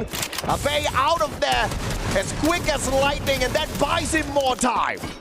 Honestly, only Abai has enough resources to keep the team together, but at the very end, just outnumbered by R7. Games King, he's bleeding out, but there's plenty of time to bring him back into the game. RRQ still in it by the skin of the teeth. 18 deer who got revived earlier on by Abai now escapes to Railroad to continue this run for the team. But the Indonesians, at least from RRQ, are not doing well at all as we turn our attention to another Indonesian squad, Onyx, as they face off against Dragons. It may seem like R7 has a vendetta up against RRQ, but I can tell you they are thanking the boys. 7 points so far on the leaderboard, all thanks to RRQ falling time and time again to them. But Onyx up against Dragons. Dragons starting off the day hot and then simmered off real quickly right after that. I wonder where all of that extra firepower went, but up against Onyx now, it looks like they don't want to make a pathway straight for a quick battle. They want to look for that circle. So they're going to make a long rotation in towards the next zone. They've got a rough idea heading straight towards Space Camp. Yeah. And if you're Dragon Esports, you could consider going to Vantage or Ride, depending on how much resource you want to loot up before the next phase, but it's generally safe if you look at the map at this point of time. They do have some veterans we've seen before. Yasser, for example, Remind, who have played for the Middle Eastern region for plenty of international tournaments. I think this current situation is good for most of the teams that coincidentally all predict the circle to end up on the northeastern side of the map. Yeah, I mean, 8 years into the game, almost everybody knows how to read the circles of Free Fire already. You can see every single squad heading straight in towards base camp because that's exactly what the pathway is looking to be like, right? Circle's going to shrink a little bit more, still going to be centered around base camp, and then perhaps moving up a little bit towards Alpha 34. This is perfect positioning for these big squads, looking for that early ground to play a good defense. What a good read. This is experience and homework really paying off. BRU, they are already in the thick of it. And this is a team that has, over time, started to slow down a little bit, play a lot more calculated, and only strike when the iron is hot. But now they are forced into a situation where they might have to start shooting early, and that could be a point of change for the team. With so many teams around that could punish them. Hotshot, though, made a full recovery. Now they're going to come in from the southern side of the map through Stadium and Rivermouth. 75 points. It's a lot compared to what they've been able to show us previously in those years on the global stage. This is very impressive from Hotshots, but we want to see them at least cross that 100-point mark. A little bit of a replay earlier on as well. You saw how R7 got the job done. A little bit off meta here with the Trogon, but it served them well. Speaking of off meta, Trogon, Jonah, and Wasana holding on to those guns. We had big questions. What is Wasana going to do without his Tatsuya? I'm pretty curious as to how he's going to handle it as well. Thus far, past 2 games, they haven't been doing all that too good. We even saw Wasana talking about how when he came into the team, everyone helped him get to his feet, to play like a team, to play like a family and then friends, and to get him up to speed. It took him almost more than 1 year to get their first trophy to finally prove that he belongs in BRU, even though all of us said that he is the perfect fit, but they needed an achievement to cement that fact. Now EWC is going to be that redemption arc. Moshi takes contact as Alpha 34 now rushes into the building. The attic fight is going to be very, very congested as body starts to hit the floor. Lin's first to go down. Wasana with the Trogon once more, just pumping out bullets right into the ribcage as Jonah finds Hisechi. BRU coming out with the big wins, with the big guns, with the big shots, and Alpha 34 is no more. Yeah, Alpha 34 just rushed into their deaths. They should have gone in there for the full-on commitment. Instead, prematurely pulling up those glue walls, just the wrong idea. Trogon straight to those glue walls, instantly ripping them down, and obviously Buriram taking full advantage of that situation. Free 4 points for the Thai dominant squad, but of course this is their recovery game in Game 4 now. We want to see exactly how far they can move with that. R7 on the other hand, flirting with the blue right outside the circle, just tanking a little bit of damage as they go in for that long rotation round. There's a chance that they run into RRQ again at dock. You see RRQ are making their rotation too. A big scan with the binoculars from RQ. I believe 2 of them, and that's a big crowd that they just spotted out. RQ do not want to interact with anyone at this point of time. But for Onyx, they might not have a choice. They see RQ and Ma'al, he's a sitting duck, lands on top of the tower, but what do you do at this point? Hotshot hears the gunshots, and they will be ready. Yeah, this next circle, Buriram is actually betting big here that the circle is going to be looking for them instead of base camp. So Sunside is a very low probability. It still moves on towards base camp, but thankfully Buriram doesn't really need to travel all that too far. RRQ, on the other hand, losing a bay at this point of time, that's going to be torturous. Looking for a vending machine in such a crowded base camp is going to be close to impossible. It's pretty safe to call it for RRQ because this game has not gone that way at all. They don't have anything to work with, and in this current spot, minimal loots, minimal cover, just got to pray just 1 or 2 extra placement points. But for R7, Carousel used to be safe.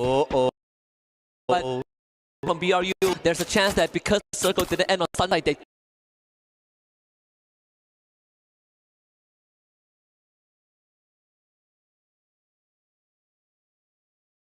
now Buriram gets to gatekeep R7. We'll catch up with that action in a little bit. The Lost Boys, on the other hand, very, very far away from base camp. As they move on in, they are at risk of being gate-capped by 2 squads, Vitality as well as Dragons. And this could just serve Dragons up really well. As Vitality puts in that hard work, they could look to steal away some crucial points off of Lost. Not only that, Core Marie and Evos are also right? That could escalate into a 4-squad fight. But R7 and BRU, unfortunately, will have to duke it out in a very fair fight. Only they can knock it out.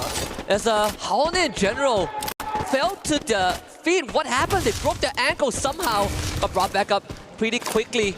As our attention turns back to R7, BRU, all gathering around the low ground behind the monster truck. Games King has a good angle, doesn't get the shot that he needs as BRU now splits up.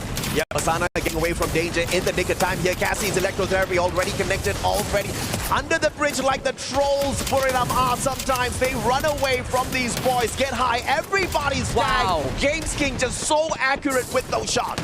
Hacks gets the chance intercepted, but Joanna makes the call to turn around. Games King finally catches Wasana. We see the Tatsuya dash in front, has a Steffi in hand as gets knocked down by an ability from BRU. Della getting knocked down by Jonah. The turnaround of BRU again. When you strike at the Kings, you best not miss. And R7, unfortunately, have missed the fatal blow. Joker will just be a past memory. BRU triumphs over them. And you can thank Tiva for that, baby. Instantaneous pickup. Buriram with that instant recovery, turning the tables on R7. And this was that exact moment that we talked about that could happen. Buriram gatekeeping R7, but now because of that extended fight, they are on the back foot looking for the circle. They have to cross paths with 2 very strong Indonesian squads, RRQ as well as Onyx, and RRQ actually has got the high ground advantage. Buriram in a lot of trouble unless they whip out a jump pad. Not only that, RRQ are at their weakest moment. There isn't a world, a universe where RRQ could mess up the rotation of BRU, but aside from that, you remove them from the picture. This is as clear as it gets for BRU to run straight into base camp for their rotation, as Lost now takes on Hotshot Esports. Sajid and Anas getting knocked down very quickly. Red Tyrant making it even hard to defend themselves. Unfortunately, there is just no backup plan. Action has to watch it out go down as his teammates perish one by one. Yeah, Woodpecker backing away at the voice of Hotshot. And of course, you can hear the shots of the AWM off of the players of Lost as well. And unfortunately, for the side of Hotshots, they could not withstand all of that action. Dragons, they just kept their heads down low, not wanting to interfere in this engagement at all. They could have pulled off a swift backstab there, but that was a lost opportunity. And now the Lost Boys are about to make that pay. But Hanaral goes down first. Rigby, M590 circles around. Demox from the back. Can he get it with the SMG? Sifu is the one that gets it done.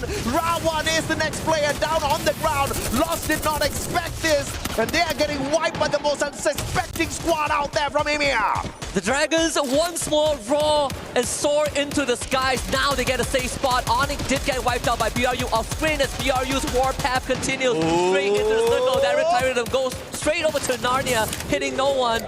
Crucial ability on cooldown this late into the game. A124 in the hands of Koja. Vitality, Booyah winners of the previous rounds, but the kill feed lights out once more and it's all blue, but BRU are the ones that are winning. Yeah, nobody gate-kept Buriram, and unfortunately, EVOS is the one that prays, and it wasn't even some CQCs. They were taking those long shots from afar. Extra 2 points collected, and now that puts EVOS at risk. They cannot find the Booyah that easily. Core Memory up against EVOS. Buriram joining the fray as well, but they take the top of the roof. This is going to give them a little bit of an advantage, but also pulling in the attention from Vitality's grenade. And BRU already has 15 eliminations under the belt. If there's a time to stop them, it is going to be now, or they will run away with the group stage. RRQ finally eliminated, but Zenzi starts it up. Cougar with the follow-up. 2 down with BRU. Wasana finally confirmed as Get High gets back up, intercepted by Fives MKS. Core Memory and Vitality have a singular mission, and it's to wipe out BRU, and they get the job done. Oh, beautifully done here, and Sifu finding Koja from the back.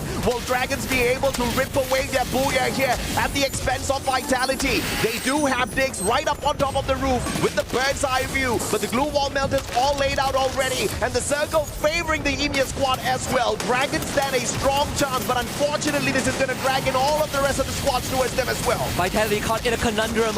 Which poison do you pick? Do you fight the Middle Eastern team, the Dragon Esports, or do you run straight into Core Memory? Because both of them will turn them into dust and into the past. Core Memory is their pick, and that costed them 2 bodies. Evos now joins the equation. AimGod takes out Diggs. Hotshot still has a survivor, but this is most likely going to be between Core Memory and Dragon Esports. 4 teams remain. Unbelievable stuff here. Core Memory with the consistency, but Dragons just showing that they want to make it through to Point Rush. Yes, here down on the ground, Cougar's going to make sure that he gets put out. But from up top, Recifu finding one great connection with jump, pulls out a glue wall to block himself off for an important pickup onto Remind. He doesn't have the Diva. A tad bit slow there. Thankfully, no grenades fighting the players of Dragon on the roof. There's a chance that EVOS messes this up. And in fact, even EVOS has to deal with the remnants of Hotshot. As Cougar rejoins the rest of his team in that ground floor circle, will move to the western side of this compound a little bit. A lot more buildings to work with. Great nice action in the back line. Ray still surviving, but now has to dip into the shadows. Hotshot out in 4th place, another top 4 pit finish for the Pakistanis. Yeah, but that's good enough for Pakistan, man. I mean, getting in towards the top 4 after struggling a tad bit there. Good on them. We want to see more, but can Dragons do the impossible? Can they wrap up a solid Booyah here at Alpine? Core Memory, they've got the numbers. EVOS, on the other hand, just need to play the game of survival. Ray circling on towards Dragons. This might just be a potential distraction that Dragons go for, and unfortunately, Core Memory can take advantage of this. This could also be slowly shaping up into one of those unexpected but very welcome storylines, the underdogs of this competition. Dragon Esports versus the underdogs of Thailand. Core Memory, one of their better performers, I would say one of their best performers so far in the group stage. Dragon are down 1 man, and that is something that Core Memory can work with, but as the siren sounds for the last time, Core Memory takes a shot in the back. Remind has all of them confirmed. Let's see if Dragon can close this out. You hear those drums of liberation in the background, gearing us up for a solid Booyah. Who takes it? Thailand, or are we gonna see EMEA walk away with a solid Booyah? Ray's in trouble. The players surround him at 590. He's hanging on for his dear life and will tag the blue. EMEA doesn't cast. Seamox finds him, but that also sacrifices a little bit of their health. And I did not expect a revive to come out of nowhere. But now Cougar and squad wrapping on in, waiting for the circle to drag Dragons towards themselves. This revive most likely would just be a distraction at most. Seafolk taking plenty of damage from Core Memory. But at least for Dragon Esports, there is an X Factor. Don finds Yasir, and that is the guy that just got brought back. They get vision. Remind can see it, but cannot fire. Down to a 3v4. As Seamox now Remind! What a shot! But Zenzi instantly finds the trade, and Remind left all alone, and you cannot do it. Core Memory locks it in. First Booyah for the team. Core Memory with the solid plays. But props to Dragon Esports, man. Out of nowhere, the underdogs getting it done. This was one of the hardest underdog circles we've seen so far. we almost were about to witness a Group C takeover for day number 2, but thank goodness Vitality stepped up in the previous game and then Core Memory, but it still does not take away the fact that Group C came in swinging. Dragons Esports, good round 1. Game 2 and Game 3, not the best, but Game 4 was another opportunity to show them that the Middle Eastern region are constantly evolving. And Core Memory so close to that #1 spot already, putting in enough work, solid number of points as well. I believe 12 eliminations they walked away with in that matchup towards the very end. And that's the kind of performance you want to be chugging out in these lobbies. You don't need to aim for the skies all the time.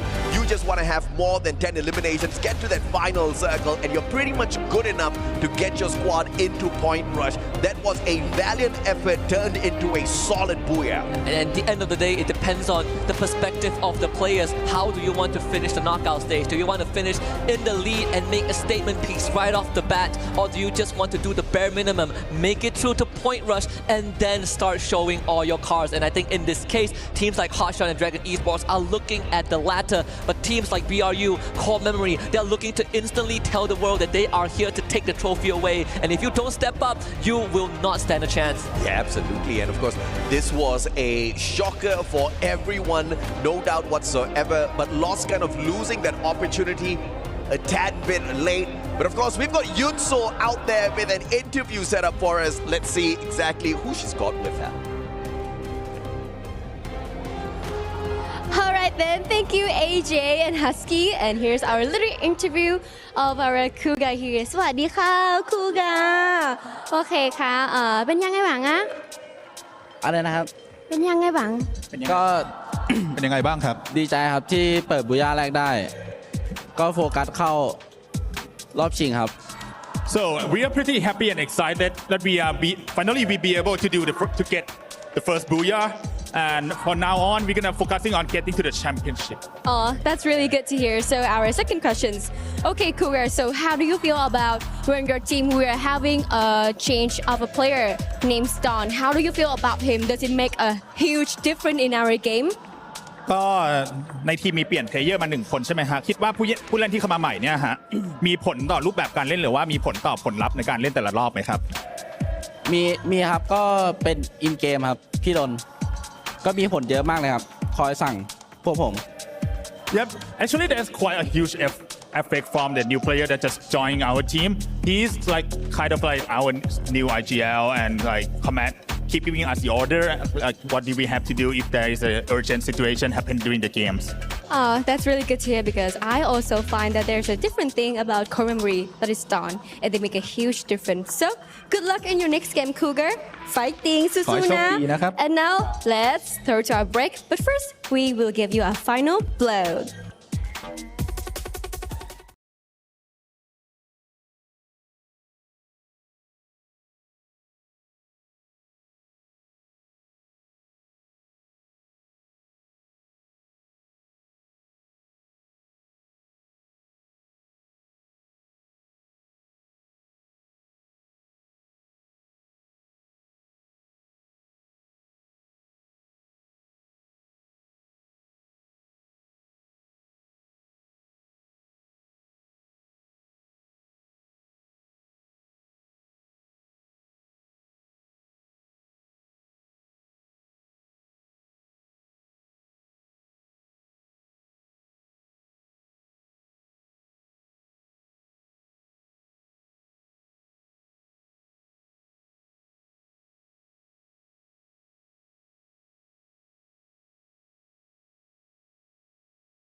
So let's head on over to the stage and see what the head-to-head is all about.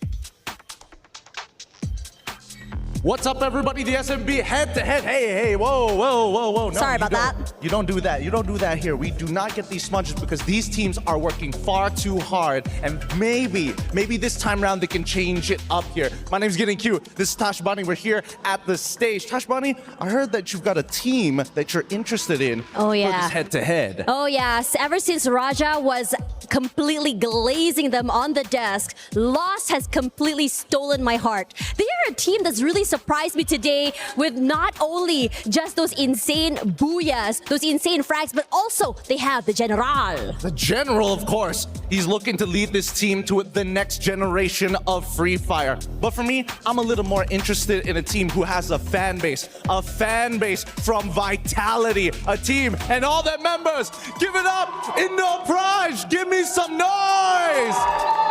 They're here to show that they are the best. An Indonesian team picked up by a great organization, and now it's the second half of the day. We saw map 1, we saw map 2, but it's time to go on over to map number 5. We'll throw it over to our casters.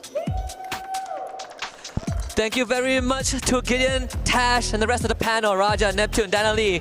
It's Husky and Natasha AJ back once more. When we talk about Vitality, the definition is the endurance to finish a run. It's not a sprint, it's a marathon, but for Vitality, it's the final 2 laps for the knockout stage run. Let's hop into Nextera for round number 5. And the marathon for Vitality has been pretty decent so far. They've got a 30% top 3 rate, and that's pretty fair if you want to make sure that you're in the top 12, if you're not just aiming for the number 1 spot. Overall, they've got the 3rd spot pretty much guaranteed to make it through to Point Rush. But of course, another Indonesian squad is Onyx. They haven't been showing up so far. They are the champions of Southeast Asia, one of the first to make this miracle of Champion Rush look so effective out there. We want to see more from them. So far, it has been a nightmare relived by Onyx. Last year, they came into EWC, their debut, and they completely dropped the ball. But right now, still early to say, I'm going to defend these boys a little bit. It's their day 1. We'll see what they can bring us, right? They dropped at Twin Bridge and Mona Ruins, no contention. I'm surprised that Fluxo decided to shift away from Intellect Center because 2 years ago, it was Intellect Center that got 3 out of the 4 players a FFWS Global Championship in 2023. And an early shoot down here by the players of EVOS. Hacks and Gates King down on the ground. Dela! He did manage to go in here for a 1v2 clutch earlier on, but that was thanks to the XM8 now stepping outside of his side turner. Della serves it up hot as well. Headshot to Ray, down on the ground, and Della now buys the squad a tad bit more time. For that revival, Joker is still in here. R7 is not down and out just yet. You got to give him credits for the utilization of the time turner. Right now, it lasts longer. It is more durable. You see the footwork, the bob and weave in and out to get the knock on to Ray. But unfortunately for him, it was a 2v1. EVOS getting 3 head start points just like that. R7 still in it. He's still very early on. But it's more like where do you pick, right? The place that they drop with the revive are all occupied. Plaza Ria by EVOS, Deca Square by Hotshot. The revive continue to come true, but as we talk about EVOS, Joker might make contact with Aim God. Yeah, but the revival was already there, but now lost. Preying on the players of Fluxo. One after the other, they shut them down, and no way. One final survivor. Question on none of them at all. Down in the dumps, and Lost showing who's boss very early on here at Nextera. Bested them bested them locally and now besting them on the world stage. This is a catastrophe for Fluxo. They will have time to think about it because R7 Joker just found Aim God isolated on top of the roof. R7 clocks in their first point of this round. Absolutely phenomenal here for R7 when it comes to the recovery play. Joker goes down, but he's already bought that lifeline for the rest of his team members. Games King now just chilling by a vending machine in case things do go south for the squad once again. But I don't think he's going to take on a full-on fight with the rest of the EVOS squad, who have to thank R7 for 4 free points. Now Hasu running out in the open. Hotshots, let's talk about them now, because Hotshots, this has been one of their most phenomenal appearance on the world stage. Pakistan might just make it through to the finals this time round. All they need to do is to play the last 2 rounds, make it to top 3, top 4 if they can. Yeah. but the chances are slightly dwindling a little bit. Anas not able to get any collection, and he goes down. Hotshot left on the last legs, and unfortunately, that's going to be Sajid RRQ hunting him down. This could be that terminus for Hotshot. This could be where they fall short once more. Some back and forth off screen here between Dragons and Onyx. Onyx losing 3 players already. Dragon, it's a 1v1 between Onyx and Dragon. We need to check that out. Seamox down on the ground. And Dragons eliminated by Onyx Esports off screen. A tad bit unfortunate for the EMEA squad, but we were talking about how Onyx is lingering at the bottom of the leaderboard for performance today, and that is not a good spot for them to be. As they try to scratch and claw their way out of that, let's see if or not Alpha will be able to show us a tad bit of performance going up against RRQ. And Alpha, the M590 delivered. And Alpha needs to deliver a couple points. They are in a very precarious position on the leaderboard. RRQ not only having to do with Alpha, they try to spread up, but Alpha has all the exits covered. 2 points for them. Beautifully done. As Onyx now slowly but surely revives their players one after the other. Alpha putting RRQ on the back foot, but it's not going to be a total shutdown just yet. 2 teams eliminated. Surprisingly, Fluke saw one of them, but an early exit means nothing to a team that has picked up more than 100 points so far on the overall leaderboard from 2 days' performance. That should be enough to tip them over into point rush. But of course, we want to see more from the 2-time champions. I personally think 120 is more than enough. It won't give you first place, but it will most likely guarantee you point rush unless the competition continues to deliver unexpected results, which we have seen over time, and is still delivering. Multiple bodies dropped, multiple lives resurrected on that feed. Once more, Vitality now staring across the building. Core Memory sitting on the 2nd and 3rd floor. Especially with the current meta where those revives are so much more possible with the coin machines littered all around the battlefield. You've got the Tiva combination in there as well for those instant pickups. And you just have so much of viability to go in for that huge reset. So we've seen some teams get massive points, and Nextera is one of those maps where you can really farm those elimination points. Thus far, EVOS as well as Lost have been onto it. 7 eliminations each as we spot out Della. What a player, man. This guy could just be the clutch god of this season. Yeah, I think he has a very good chance of once more staking his name. I mean, we've seen him plenty of times. You know, Della, or Soy Della as you know him, regardless. Coming into this as well, I think if you are a team like Vitality or Core Memory, you are also looking to make a statement piece. We just saw someone from Hotshot getting knocked down, but Hotshot's survival run still continues. Not sure how good it's going to look though. BRU crossing paths with them, and Hasu is going to brush shoulders with Vitality once more. Yeah, the circle definitely going to move towards the area of Farmtopia, Decker Square. And once again, great read by these pro players, moving in a tad bit earlier. But Buriram kind of playing it slow as usual, just kind of laying low on the outskirts here at Turbine. And of course, quick highlight as well. Rasya, nobody has been able to rip away the #1 spot from this wonder kid. 16 years old and absolutely solid with the way he plays his games out there. He's definitely one of a kind. Every now and then we will get a prodigy, regardless of whatever region we're looking at. But these kids, these up-and-coming stars, they come in with such a big bang that it almost feels like a miracle every now and then. It's a seasonal thing. As Oscar breaks the glue wall, 18 Deer gets a run down, the 5th point for AF. Yeah, valiant dash indeed. And of course, the sacrificial lamb right in front of him, Alpha 34. But of course, very easy to get that done when your opponent's just one guy and you've got the rest of your squad backing you up. Oscar is just a double-edged sword. But of course, we saw it on day #1, that mad bum rush into Factory where 4 players got knocked down to the ground. That was phenomenal. I want to see one more of that play from Oscar today, man. Plenty of Oscars in this lobby, that is for sure. Hotshot really coming down to just pure survival instincts, the will to fight on, because they have not been able to get anything done. It's not of their own actions, it's just the unfortunate circumstances, the reality that they kept running into different teams. Oh, beautiful. And now rest onto the shoulders of Hasu. Does he take a gamble on this point? Seems like he will opt for the safer route. Museum is the next closest point with a vending machine. It's a very interesting plan here by Hasu. He could have stuck the full squad revival here with that revival platform, but instead is choosing to pick up those coins and, like you said, head on over to Museum, find a vending machine to bring his squad back in here. We'll check in with Hotshots in a little bit. For the time being, though, this might just turn out to be utter chaos. Buriram, EVOS, Core Memory, all in a tight little spot, waiting for that next circle to approach them at Plazaria. And not only that, off-screen from Topia was occupied by Onyx. They scanned out Vitality and they took the portal goal too.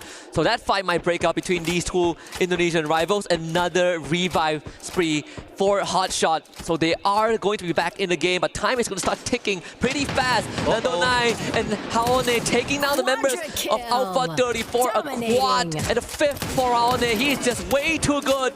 Basically locked in, and LOS lost 10 eliminations. Oh, Raone with 5 eliminations so far. SVD in hand, unstoppable with that rate of fire and damage. Red B rocking the same gun as well. They're going to be pretty deadly from those long-range shots. You definitely need those in Nextera because you've got a lot of these compounds where teams are going to be hiding away at, only peeking from that window, and you want to be ready to take those accurate shots straight to the head.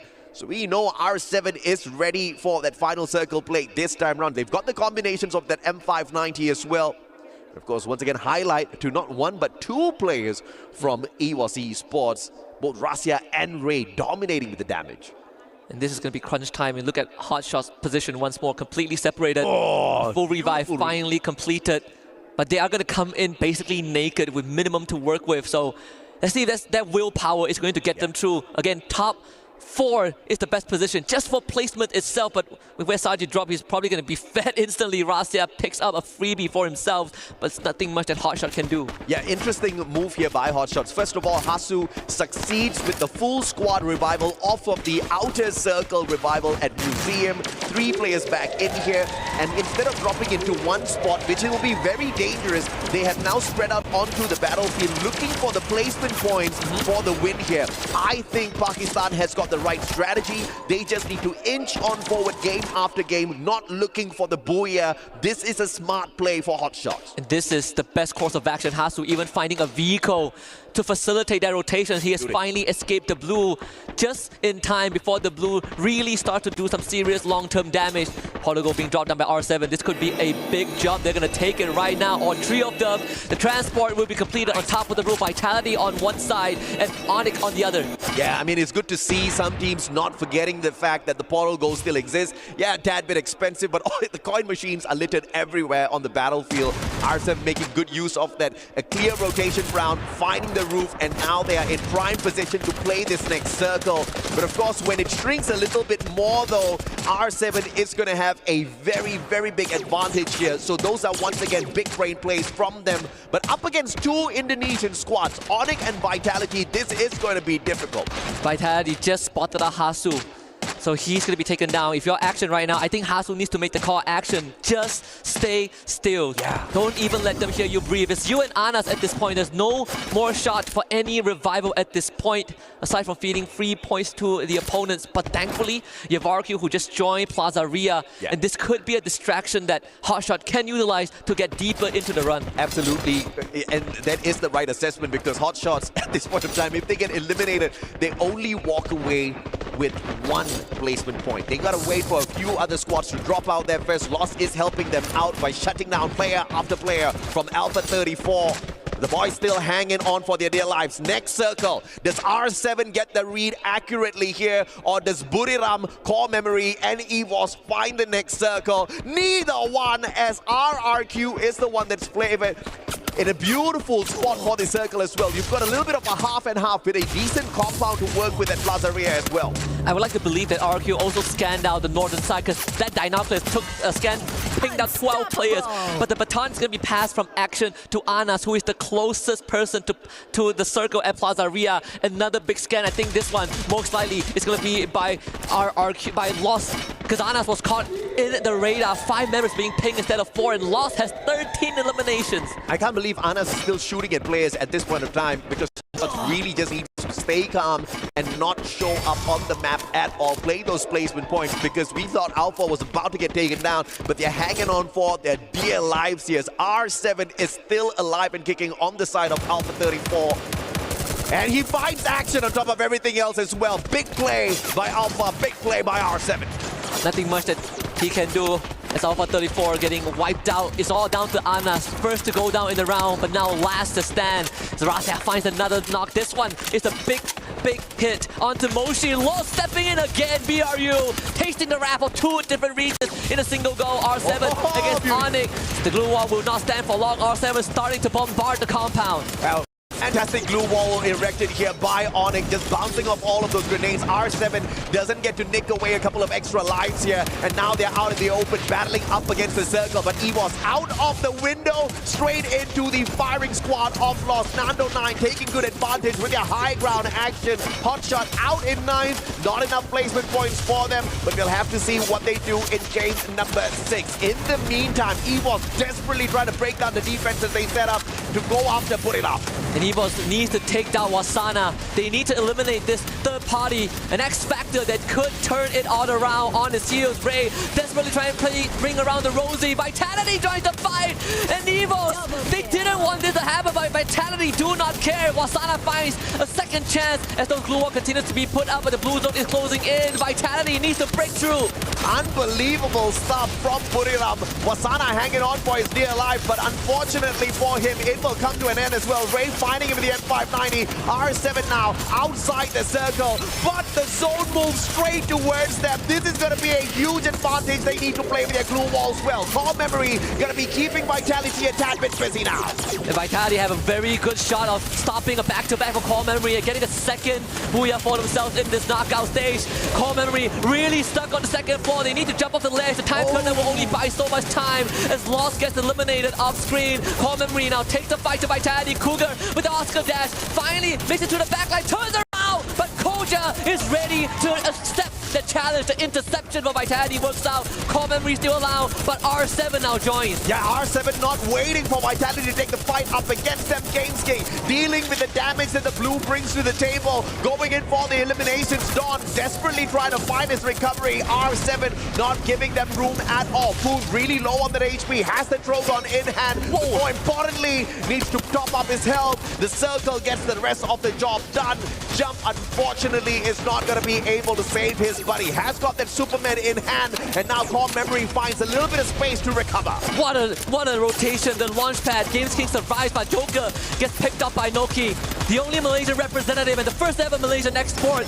He gets traded back. Gamesking is not going to let that slide, but Onyx, they're still holding on pretty well with a compound to work with. Jump lays down the launch pad. Don is healing himself up, but maybe Jump needs to take this leap of faith. And Abai, he sees him, shoots him down right in the midair, and there's nothing left for Core Memory. Yeah, just shooting them out of the skies. RRQ, sharpshooters indeed. Now two Indonesians stacking above each other, looking to take the heads of R7. Question is, will the Mexicans be able to oust whatever the Indonesians bring to the table? They're going to allow them to do a little bit of damage to each other first before interfering in this fight. Either way, R7 will have to move first when that circle starts to close in 15 seconds. They will have to make the first move, just like you said, proactiveness. Even if they don't want to, it will be forced through circumstances. Final siren blast. The Indonesians brace themselves for a final confrontation. It seems like Onyx not gonna wait. They take the fight straight to RRQ. Absolute madness, but RRQ able to hang on just by a little bit. Onyx not able to finish the job, but Adam, he's not going to relent. They pursue RRQ. Joker finds Scribe. R7, they have a dang good chance of cleaning up the scraps. The Indonesians infighting might have just given this round away. And R7 against RRQ. Like shooting fish in a barrel, R7 taking advantage of the infighting between the Indonesians. And now Abe in a 1v3. How can he clutch this out? He's got the right gun. He's got the M590. Going up against a Trogon and an M590 in the hands of Gamesking and Della. But R7 playing it smart, going in for the flank around. But one great big mistake. Can he continue in a 2v1? Abe only finds a knock, and R7 delivers their first booyah of the day. And once more, a region that is very, very less mentioned puts themselves on the docket. R7 joins the list of teams that have gotten a booyah. And that is going to bring some attention not just to themselves but to the entirety of Group C. RRQ and Onyx, they had a shot, but Onyx got impatient. They took the fight to RRQ, they rolled the dice, but unfortunately it was not a perfect 20. It was a horrendous number 1 roll, and RRQ Abai left to pick up the pieces. The Wonder Kid can only do so much for Indonesia. Yeah, a couple of teams faltering a tad bit too early, and these are big names. Fluxo out with nothing in that round. Buriram only managed to pick up 4 points. This was a big game, and Movistar R7 proving exactly who the stars are out there. Mexico trying to make a name for themselves here, and they sure as hell are doing a good job at it. I just gotta say, compared to 2024, compared to this 1 year ago, we already have a lot more unique teams getting a booyah, and that's just on the second day. Really speaks volumes of how this esports, this title has evolved over the years. The meta, the format changes. Movistar R7 once more. We said that they needed to make the first move. Yeah. By circumstance alone, they are at a disadvantage, but the fates smiled upon them. Patience rewards those who wait. It's a virtue for Movistar R7. Hey, Movistar R7 has most definitely been on the trajectory upwards. Last year in their local league, they got the 7th spot. This time, number 1 within their own region. And of course, to qualify for this competition and making everything work in their favor. But of course, we're going to take a quick short break. When we come back, you guys get the panel once again.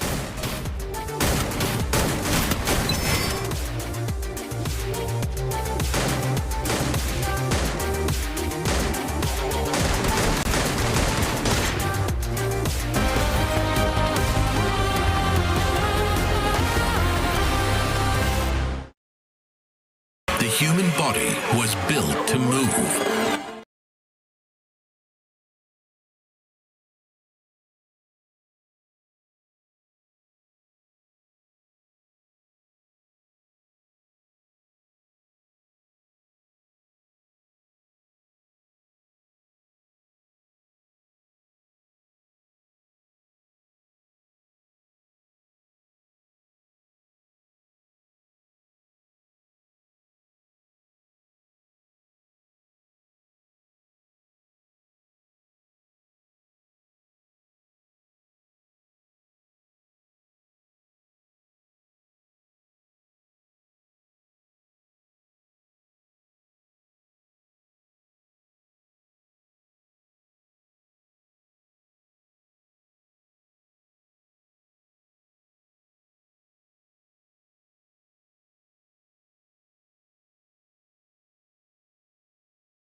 Thank you, Danny. Alpha 34 in trouble indeed, Mr. Neptune. They are down in the dumps at this point of time. 56 points in total. One final opportunity for this Brazilian squad to put a good amount of points up there on the leaderboard to stay in the game, to make it to Point Rush as well as the grand finals. But another team from Group B, Husky, you and I were just talking about them. Hot Shots, 85 points so far. They need a minimum of 15. 100 points is the benchmark we've got for these boys to make it through to the finals. Neptune said that 130 is the safest spot, but for Hot Shot, I think 100. Yeah, man. And then you leave it up to the stars or the constellation or whatever you believe in out there. You know, if you're born in a, I don't know, like the rising sun, maybe. Or believe in themselves? Believe in themselves. Like, I'm pretty sure the Pakistani fans have been really riling up the chat. The damn RedHawks, you know, these passionate fans seeing their teams play, even though they are going up against the odds. Fluxo versus Dragons Esports. EMEA's going for the big ones at the very get-go, and Fluxo has not been having a great day here. Come on. 40 points out of 5 games. This has been one of their weaker days, but of course, Fluxo has always done this. They always try to trick people into thinking that they're not top performers, only to grab the championship by the end of the day. But of course, EMEA is out there to impress, and they desperately need some points. But I don't know if Fluxo's the right team to be hitting down on, and Butchers in shows C-Mox. They're definitely not the right ones. It's important for Fluxo to recover, right? They got 2 rounds in a row, they got nothing. But in this case, Alpha 34, they are here to play spoilers. Because realistically, Alpha 34 is not going to make it unless they break a world record in this round. But for Hot Shot, the conditions are so much easier, and this is going to decide all of it. And Saji is the first one to go down. Action needs to back up his team, but there is going to be a different member from behind. And Hisechi from behind to backstab Hot Shot. This could be the end of the run for the Pakistani squad. Alpha 34 about to ruin a fairy tale for Hot Shot Esports, and they certainly have done it. Hot Shot Esports left with just Hasu and Action. Alpha not out of the deep end of the waters just yet. Just when you thought they were going to get wiped out, Luan gets revived back in here. It's a 2v2. It's a fair game so far. And on that revival, Luan is flying far, far away. It's a 2v2. Hot Shots can still get this done. And how beautiful, how poetic that the two teams we highlighted that desperately need some points will meet at the very first start here. Anas on the pickup, but R7 puts an end to that run. And Hot Shots, how unfortunate at the get-go here, the first squad to get eliminated. R7, AF, Alpha 34, they knew that they couldn't make it, and they drag Hot Shot down right into oblivion with them. What a heartbreaking way to go to end that run. But again, commendable effort from Hot Shot throughout the entire league. Pakistani, we will remember you. And they've definitely left an impression, but here we go. Continuing the story, the bout between Dragons Esports and Fluxo is not done just yet, but Remind is going to be done in by Bobs as he goes down. Yep, Dragons are most definitely going to be reminded you do not mess with Fluxo. The Brazilians may seem like they're having a bad day, but they're just hanging back, chilling as usual. Lost, on the other hand, coming across one of the most dangerous Indonesian squads out there, and the focus is going to be on that recovery, picking up their team members. RRQ, Dudes pulling in those revives in the nick of time to keep the squad still in play. Might be another clash on screen between BRU and Evos 2, right? That's the northern side of Studio. Obviously, in this case, we see the ping, the Dinoculus. It could be from Evos or R7, but I'm willing to bet it's R7 that got the scan onto BRU. If Evo sees this coming, yeah, they're gonna just back off. We see them, R7, about to engage with BRU. Moji takes contact, almost goes down. Double glue wall to block off the engage, but Hacks and Games King finds one for themselves. Get high, gets a response to the Games King, but unfortunately for R7, BRU is not here to go down without a fight. 2 versus 2. Evos now joins in. Joker takes a hit. Get High gets knocked down. Joker fights Aim God. He gets traded by Rasia. Della finishes off Get High. Both R7 and BRU are crippled. A surprising 3-way battle here. R7 jumping on and into a fight where they most definitely did not want to look for more out of. And a 2v1 now. Della, Clutch God. Can he walk away with something? Aim God himself says, hell no, Mustachio. We're here to play. And he had the meta gun M590 in his hands. And R7 just slowed down a tad bit here. It's not the end for the Movistar squad just yet. We'll see more from them in a little bit, but EVOS back to their high-scoring ways. And BRU, Wasana able to slip away into the shadows just now. In the midst of all the chaos, bringing Moshi back into the fray, keeping BRU alive in this run. We've lost two teams pretty early on, Hotshot Esports and R7 no longer part of the equation, but at least R7, at least for R7, they still have a chance tomorrow. 6 more rounds to work with. Vitality and Core Memory though, this is their last. Pakistan, I know they're deeply disappointed that Hotshot Esports got eliminated too early here, but a little bit of a fun fact, last year at EWC 24, Hotshots, they managed to walk away with 80 points. This time they did slightly better, 87 points, but is that going to be enough to keep them in the top 12? We will see tomorrow as Group B takes on Group C. This is the final game here for Group B. Group A takes on Group C tomorrow. The final game here for Group B, and unfortunately for Hotshots, their run comes to a tad bit of a premature end. And like you said, man, it's all up to the stars or whatever the fans believe in at this point of time to keep the squad in. It's definitely one of those stories that they left an impression a lot more compared to last year, but almost a safe ending. 1-7 runs down Ma'al. Again, RRQ just not having the start that they want. Early on, we see Abai getting taken down, getting brought back, and now Ma'al is the victim. And for Alpha 34, they know it's all for the marbles. They have nothing to lose. If what it takes to qualify is to break a world record, they might as well hell do it right now. Absolutely, and this is the fire that we are talking about, right? Alpha 34 understanding exactly what is required, and they start things off hot. And as the stars aligned for them, they came across Hotshots who were vying for that spot with them as well. And they will find more players off of RRQ. One straggler, 18 Deer. The Drogon doesn't get to save him. As Luan finds him with the M590 yet again. The next circle, though, is going to be key for the reposition for a majority of the squads here, especially Lost, who may just come across Onyx, who wants to rotate far in towards that circle as well. And with the circle closing in towards TV Tower, I think Alpha 34 instead makes a rotation. Early on, they scan out where RRQ members are at, but Alpha 34, they want more. Let's see if that greed pays off. One of 7 deadly sins is going to lead them straight into Vitality and Core Memory. Yeah, Alpha 34, initially their rotations were solid, but now into troubled waters. We'll have to catch up with them in a bit.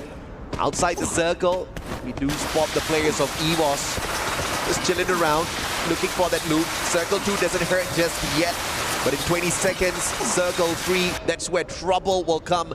And this light rail is gonna bring EVOS directly to Buriram. This does not seem like a fun pathing for the Indonesian squad. I think you stop here, you rotate southbound. There is a vending machine to work with to stock up before you hit south again to Bloomtown.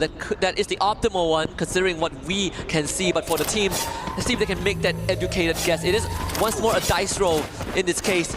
They dropped the Dinoculus. EVOS actually scanned out where BRU are. All 4 members of BRU at Archway. So this could give them the confirmation that they need to go southbound. Unless EVOS feels a bit peckish and they want to take on a different squad. Well, if they want a snack, you know exactly where to find that. And Solara is not one of the newest map out there. Not many teams have found full-on dominance here. Vitality calls themselves the kings of Solara. And in Southeast Asia, they most definitely have proven time and time again their capability to find dominance on this map. But thus far, no points on their side. Does not mean that they're not going to dominate this just yet, because they've been out of trouble, out of this competition. No glue walls, no medkits have been wasted so far, but they are in very, very close quarters here up against Core Memory, who's at the top of the leaderboard and perhaps a little bit hungry for those points, because this is their last game as well. My heart stopped for Fluxo. They took so long to rotate. This could cost them big time. And I think it's fair for us to, for me to at least say this, right? It's the last round of the knockout stage. They most likely will qualify. Raja, if you're listening, I gotta say, Fluxo, they have been a bit sloppy on this rotation. They're taking a bit too much of their sweet time. And a lot of times we see Fluxo, they make the rotation sure, but they lose like 60% of their health bar. They have to be a bit more efficient with those moves. And thankfully this time there was no team to really mess up that movement. So they make it through. They get a good Dinoculus scan. They get a good compound to work with just a little bit. But if we make it to the point rush and Fluxo pulls this off, it is going to really bite them in the back. What's crazy is the lowest bar that we had set was 100 points here. And they started off this game with 101. They've picked up 4 points now. They're sitting at 105. This is still a very risky zone for Fluxo. Can you imagine a world where they do not make it to point rush? That would be absolutely insane. And perhaps Dragons Esports could have a round 2 with Fluxo to stop them, perhaps gatekeep them as well. But this is going to be a crazy circle to enter because whatever compound that is available for defense has already been occupied. You only have to deal with the outer ranges, which is just wide open range, where you will have to use up a lot of your glue walls very early on. Fluxo is in a ton of trouble, and Loss, I believe, is about to come across them as well. And I just like that you brought up Lost because this has been the kryptonite of Fluxo. Yes. Beat them in the domestic league, and right now might be the team to snuff them out once more. And I think Fluxo knows this. They saw 4 members, 4 hostiles across the horizon and lost. They won it. They're going to take the fight. Here they go. Are they going to make the call right now? They send in Rigby first. Top 3 rushes. Here we go. Electrotherapy. We see that from the Cassie. And following out to Fluxo. The Retire Rhythm just for cautionary purposes. The glue was put up. This is such great movement from Lost. They're trying to corral Fluxo. And now Lost finds a good spot. Haone again from above. Takes down GU. Great plays with the RGS 50 and the LMG as well. Round 1 will wreck the opportunity of Fluxo. GU desperately trying to hold on here. 105 points. Is this going to be enough for Fluxo to hang on? And around picked up once again. And Fluxo on the other hand having the floor wiped with them. Could this be the end of the Brazilian champions? Once more, the Campeonas, La Campeonas of Brazil, Lost, showing what they are made of. Numero 1 in the region, kryptonite of Fluxo, and a heroic play from Haone to set things up for the squad. Really showing that Vamos mindset from the region. Just sheer cold-blooded engagement. Fluxo, like you said, AJ, they are in the red zone after this round. Dude, I did not expect Fluxo to be in the red zone. Never would I have ever thought this is what we see out of your 2-time world champs. No aggression. I thought they were hanging back, but perhaps they played with fire a tad bit too much. Now they need to depend on Lady Luck. They need to count on the stars in the sky and wait for them to align. But I don't know if the universe will abide by what they want. But the circle is just teasing everyone at this point. It just goes straight directly towards Loss. And Loss has got the time in the world, all the time in the world to play this recovery and wait for everybody else to approach them in the open grounds. The one team that can stop them is Onyx, and Onyx are not going to wait. We saw Onyx in the previous round, they got impatient, that's why R7 walked away, but this time it could be different as R7, FE Sechi from the side of AF, the different R7, runs into BRU, still bleeding out, gonna get picked back out very quickly, has the blue to deal with. Evo's also around the corner, 3 different teams, BRU looking to run away, Ray wants to take down that member, but somehow couldn't land enough shots. Evo's now guards the perimeter of this compound. They have a good chance to pick up a couple of stragglers across the horizon. RRQ now is gonna show up on the radar as Wasana takes out Liz, is about to get messy. Absolutely, R7 down on the ground, bleeding out. Alpha desperately needs those solid points.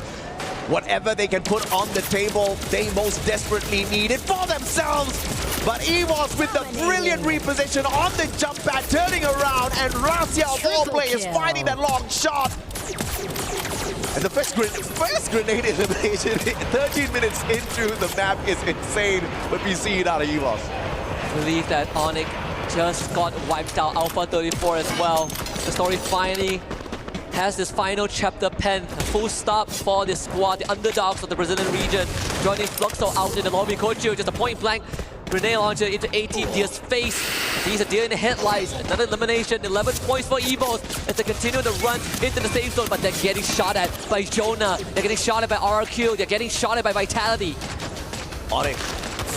Unfortunate for them this time around, they don't get to put on more points on the leaderboard. They'll have to wait for tomorrow. Thankfully, they are in Group C. But Vitality, on the other hand, the ones that call themselves the Kings of Solara, finding a couple of points out there, getting those knocks, those crucial ones on top of everything else, looking for that high ground, but that should not be where you go because the circle will not be in your favor. Core Memory finding their backs, a couple of glue walls that they erect, blocking out their shots as well, and that will play against them as Koja lobs in a phenomenal god name. Good exchange from Cougar to take him out. That's Koja now turns his attention over to Evos. Kyung now joins the fray. Core Memory, they've laid low the entire game just to cash in on this moment, but it seems like it's not paying out so far. Rip Tyrant for Kochu to try and expose Vitality, but they have enough resources to stay alive as Jump ends the lifeline of Evos. Kochu gets knocked out in 6th place. Jump now turns over to Koja, but here comes the full rush from Vitality. Fire is on the red. Jump could not finish the job. Koja once more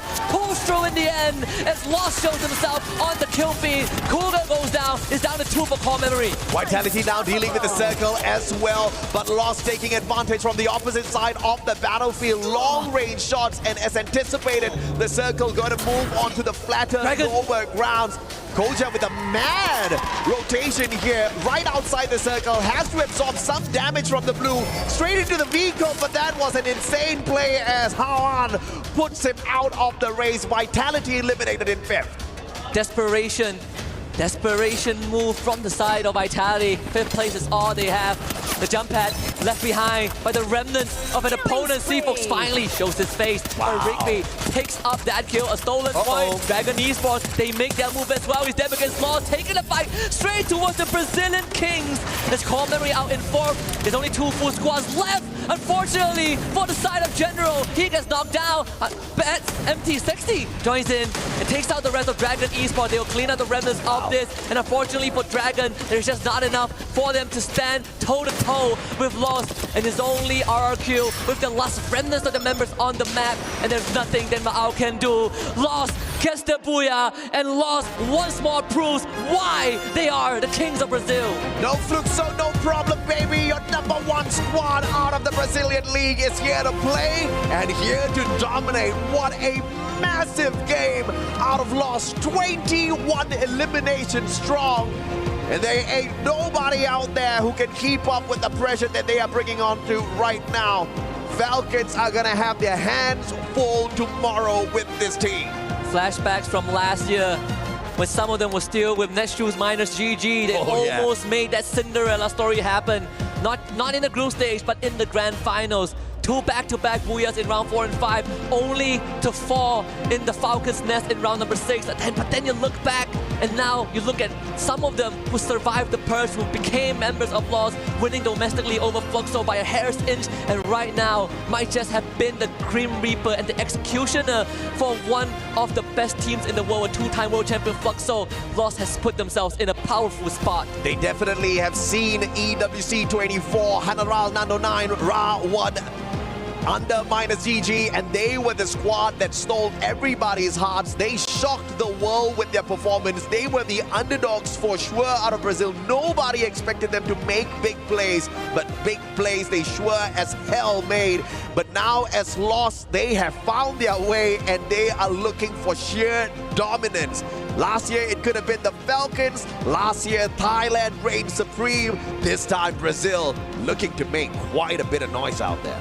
And what a poetic way to say it as well. Lost, previously Los Grandes, literally translates to the big brother, the big team, and the big challenger. All the way from Brazil onto the Esports World Cup stage. And if there's one way for them to make everyone remember, and it's not through their name, it's through that gameplay. Absolutely, man. I mean, some solid, phenomenal action out there, and it wasn't as if they were tiptoeing around the circle, and they were not looking for fights at the same time. Whatever came their way, they made the best of it, and the first thing they made best of was finding Fluxo out in the open. Not only do they put a stop to them, they also increase their chances of dominating Point Rush as well as Grand Finals, because who knows them better than Fluxo? Who can probably put a stop to them and their rotations other than Fluxo? They are looking to take out one of their biggest threats out there, and as luck would just have it out here on the Solara map, they would encounter each other so early on, and Fluxo didn't manage to pull away those solid points. A huge miss for Fluxo, a phenomenal gain for Lost, and they just continue to pummel down squad after squad. We've got the interview on stage with a player of Lost. Let's head on over to Yunso. We'll catch you guys tomorrow. Welcome to the Amazon post-match interview. I'm Carol Bombshell, and we just finished the last match for the knockout stage, especially for Group B that won't play tomorrow anymore. And that's why we have to have a word with Fluxo team, and I'm here with Bobs, the team captain. Let's talk to him about the today performance for Fluxo. For sure, today was not your best day, and you guys have 2 top 12 finishers and a lot of ups and downs. Is there any specific reason to explain this performance today? Com certeza vocês não tiveram o melhor dia de vocês, tiveram muitos altos e baixos. Tem alguma razão para explicar sobre o que aconteceu hoje? Na verdade, não sei muito o que falar, né? Jogamos muito mal ontem, jogamos muito mal hoje. Nesse campeonato não sei o que acontece, nós não conseguimos nos performar bem. E se passar vai ser... Querendo ou não, vai ser sorte, mas se passar, vamos dar tudo na final, rever os nossos erros e ir bem na final, que é o nosso objetivo, ser campeão. Sonhamos com esse campeonato todos os dias, desde o ano passado. Não paramos um minuto de pensar nele sequer, mas infelizmente ocorreu como ocorreu hoje e também ontem. Não foi o nosso melhor dia e foi uma atuação bem abaixo da nossa, então é isso. There's not much to say. We know that this tournament is really important to us, but we did our best. Yesterday also was not our best day, our best performance, but we dream about AWC every day. And now, if we go to the next stage, to the point rush and make to the finals, for sure we're gonna try to see what was our mistakes, and we'll for sure get better to play at the grand finals. And for our last question is about Los. Your fight against Los was definitely one of the toughest moments for you guys today. Do you think they have figured out what was your play style and now they know how to knock you down and take you out of the competition? Com certeza, as partidas contra Los foi um dos momentos mais altos do dia hoje. Eles também são um time brasileiro. Vocês acham que eles já sabem o estilo de jogo de vocês e é por isso que eles sabem como tirar vocês das partidas? Eles estudaram vocês? Eu acho que todos os times estudam nós somos atuais campeões do mundo no FFWS, então todos os times chegam a estudar, mas sobre a Loz eu acho que foi pura coincidência, não tem como saber se era nós, então eles apenas estavam jogando o jogo deles e acabou que trombamos com eles 2 vezes morremos, infelizmente, então é mais desmérito nosso. Alright. Good answer.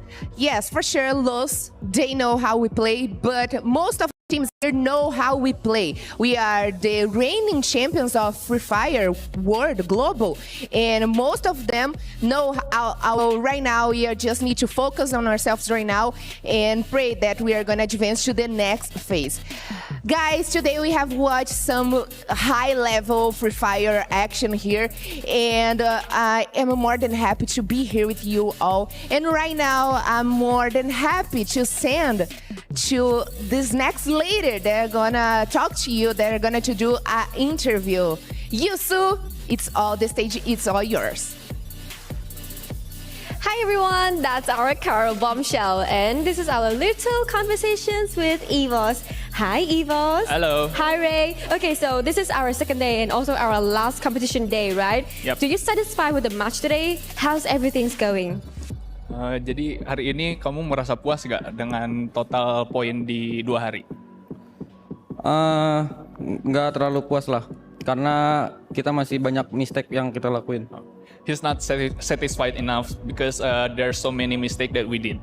Oh yeah, but many mistakes, but you guys already make it to the point rush and the final stage, so I think you guys still have plenty of times to practice, so it's okay.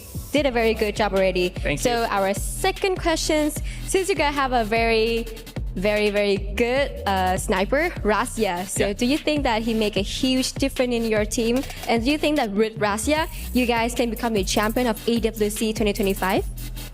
Menurut kamu, sekarang kan di tim kita ada Rasya. Terus menurut kamu Rasya membuat impact yang sangat besar nggak di tim kita? Dan menurut kamu kita bisa dapat menang nggak di EWC 2025? Menurutku datangnya Rasya impact-nya besar lah ke tim, karena di tim kita tuh nggak ada support kemarin. Karena dia masuk, mungkin tim kita bisa jadi lebih baik. Okay, so on the last year, we got no support at all. Then Russia make a big impact for our team, so it's really helpful for us. So are you confident enough that you guys will become the champion of EWC 2025? Kamu pede nggak kita bisa bakal menang EWC 2025? Pede 100%. So he said that we're 100% confident. I love the energy. That is 100% come from EVOS. Thank you so much. And now I hope you guys can have a good rest at home and get prepared for the point rush and of course the final stage. Okay, good luck to you, Ray. Thank you. Let's throw back to our studio. Bye-bye. Thank you, Yunsol. Thank you, Carol, for the interviews. And I am glad we got to hear some final words from Fluxo and EVOS because these two teams, they're done for the tournament. And they basically have to wait to see where they end up on that leaderboard after tomorrow's matches. Because if you guys didn't know, Group B, they've played all of their games. And I mean, I think the teams, right, it's not too much of a stretch to say they're not really happy with their performance the past 2 days. Yeah, I can feel a contrast on both, like energy from both teams are representative. Like Bob's really sad. He's feeling that they could have done so much in those matches. Or Evo's fine. Yeah, they're saying that there's a lot of mistakes, but currently they're number one. So I doubt that they will be doing so much of adjustment. It's only a minor adjustment that they can be champs. I think at the very least, looking at their performance, looking at, as you mentioned, their energy, they probably wanted to do better. But keep in mind that these teams have been scrimming against each other pretty much every single day, right? They have 4 scrims back at their hotel and then 2 scrims here for not only production to make sure that everything goes smoothly, but just to kind of be accommodating and enjoy the little space. That's why it feels like, even for Fluxo saying they know our playstyle, when you've got 6 scrims, 12 games on top of the extra 6 official games, they played a multitude of matches against everybody in the arena. Well, I think for EVOS, it's just okay because yesterday they did like a stable game. But for Fluxo, it's going to be really hard to maybe pass through this knockout stage and get into the point rush. So they need to pray to see how the teams will do yesterday, which I think is not like a good thing to do because today probably will be, I mean, easier because of the group, you know. So I think they are kind of worried about that too. Well, let's see how much we have to worry as we check out the overall rankings for today's matches because we need to figure out where everyone currently is. Now, again, I'm going to remind you all, teams in Group B, they have finished all of their games and their points are going to look a little inflated compared to the other groups because they have played 2 days of free fire.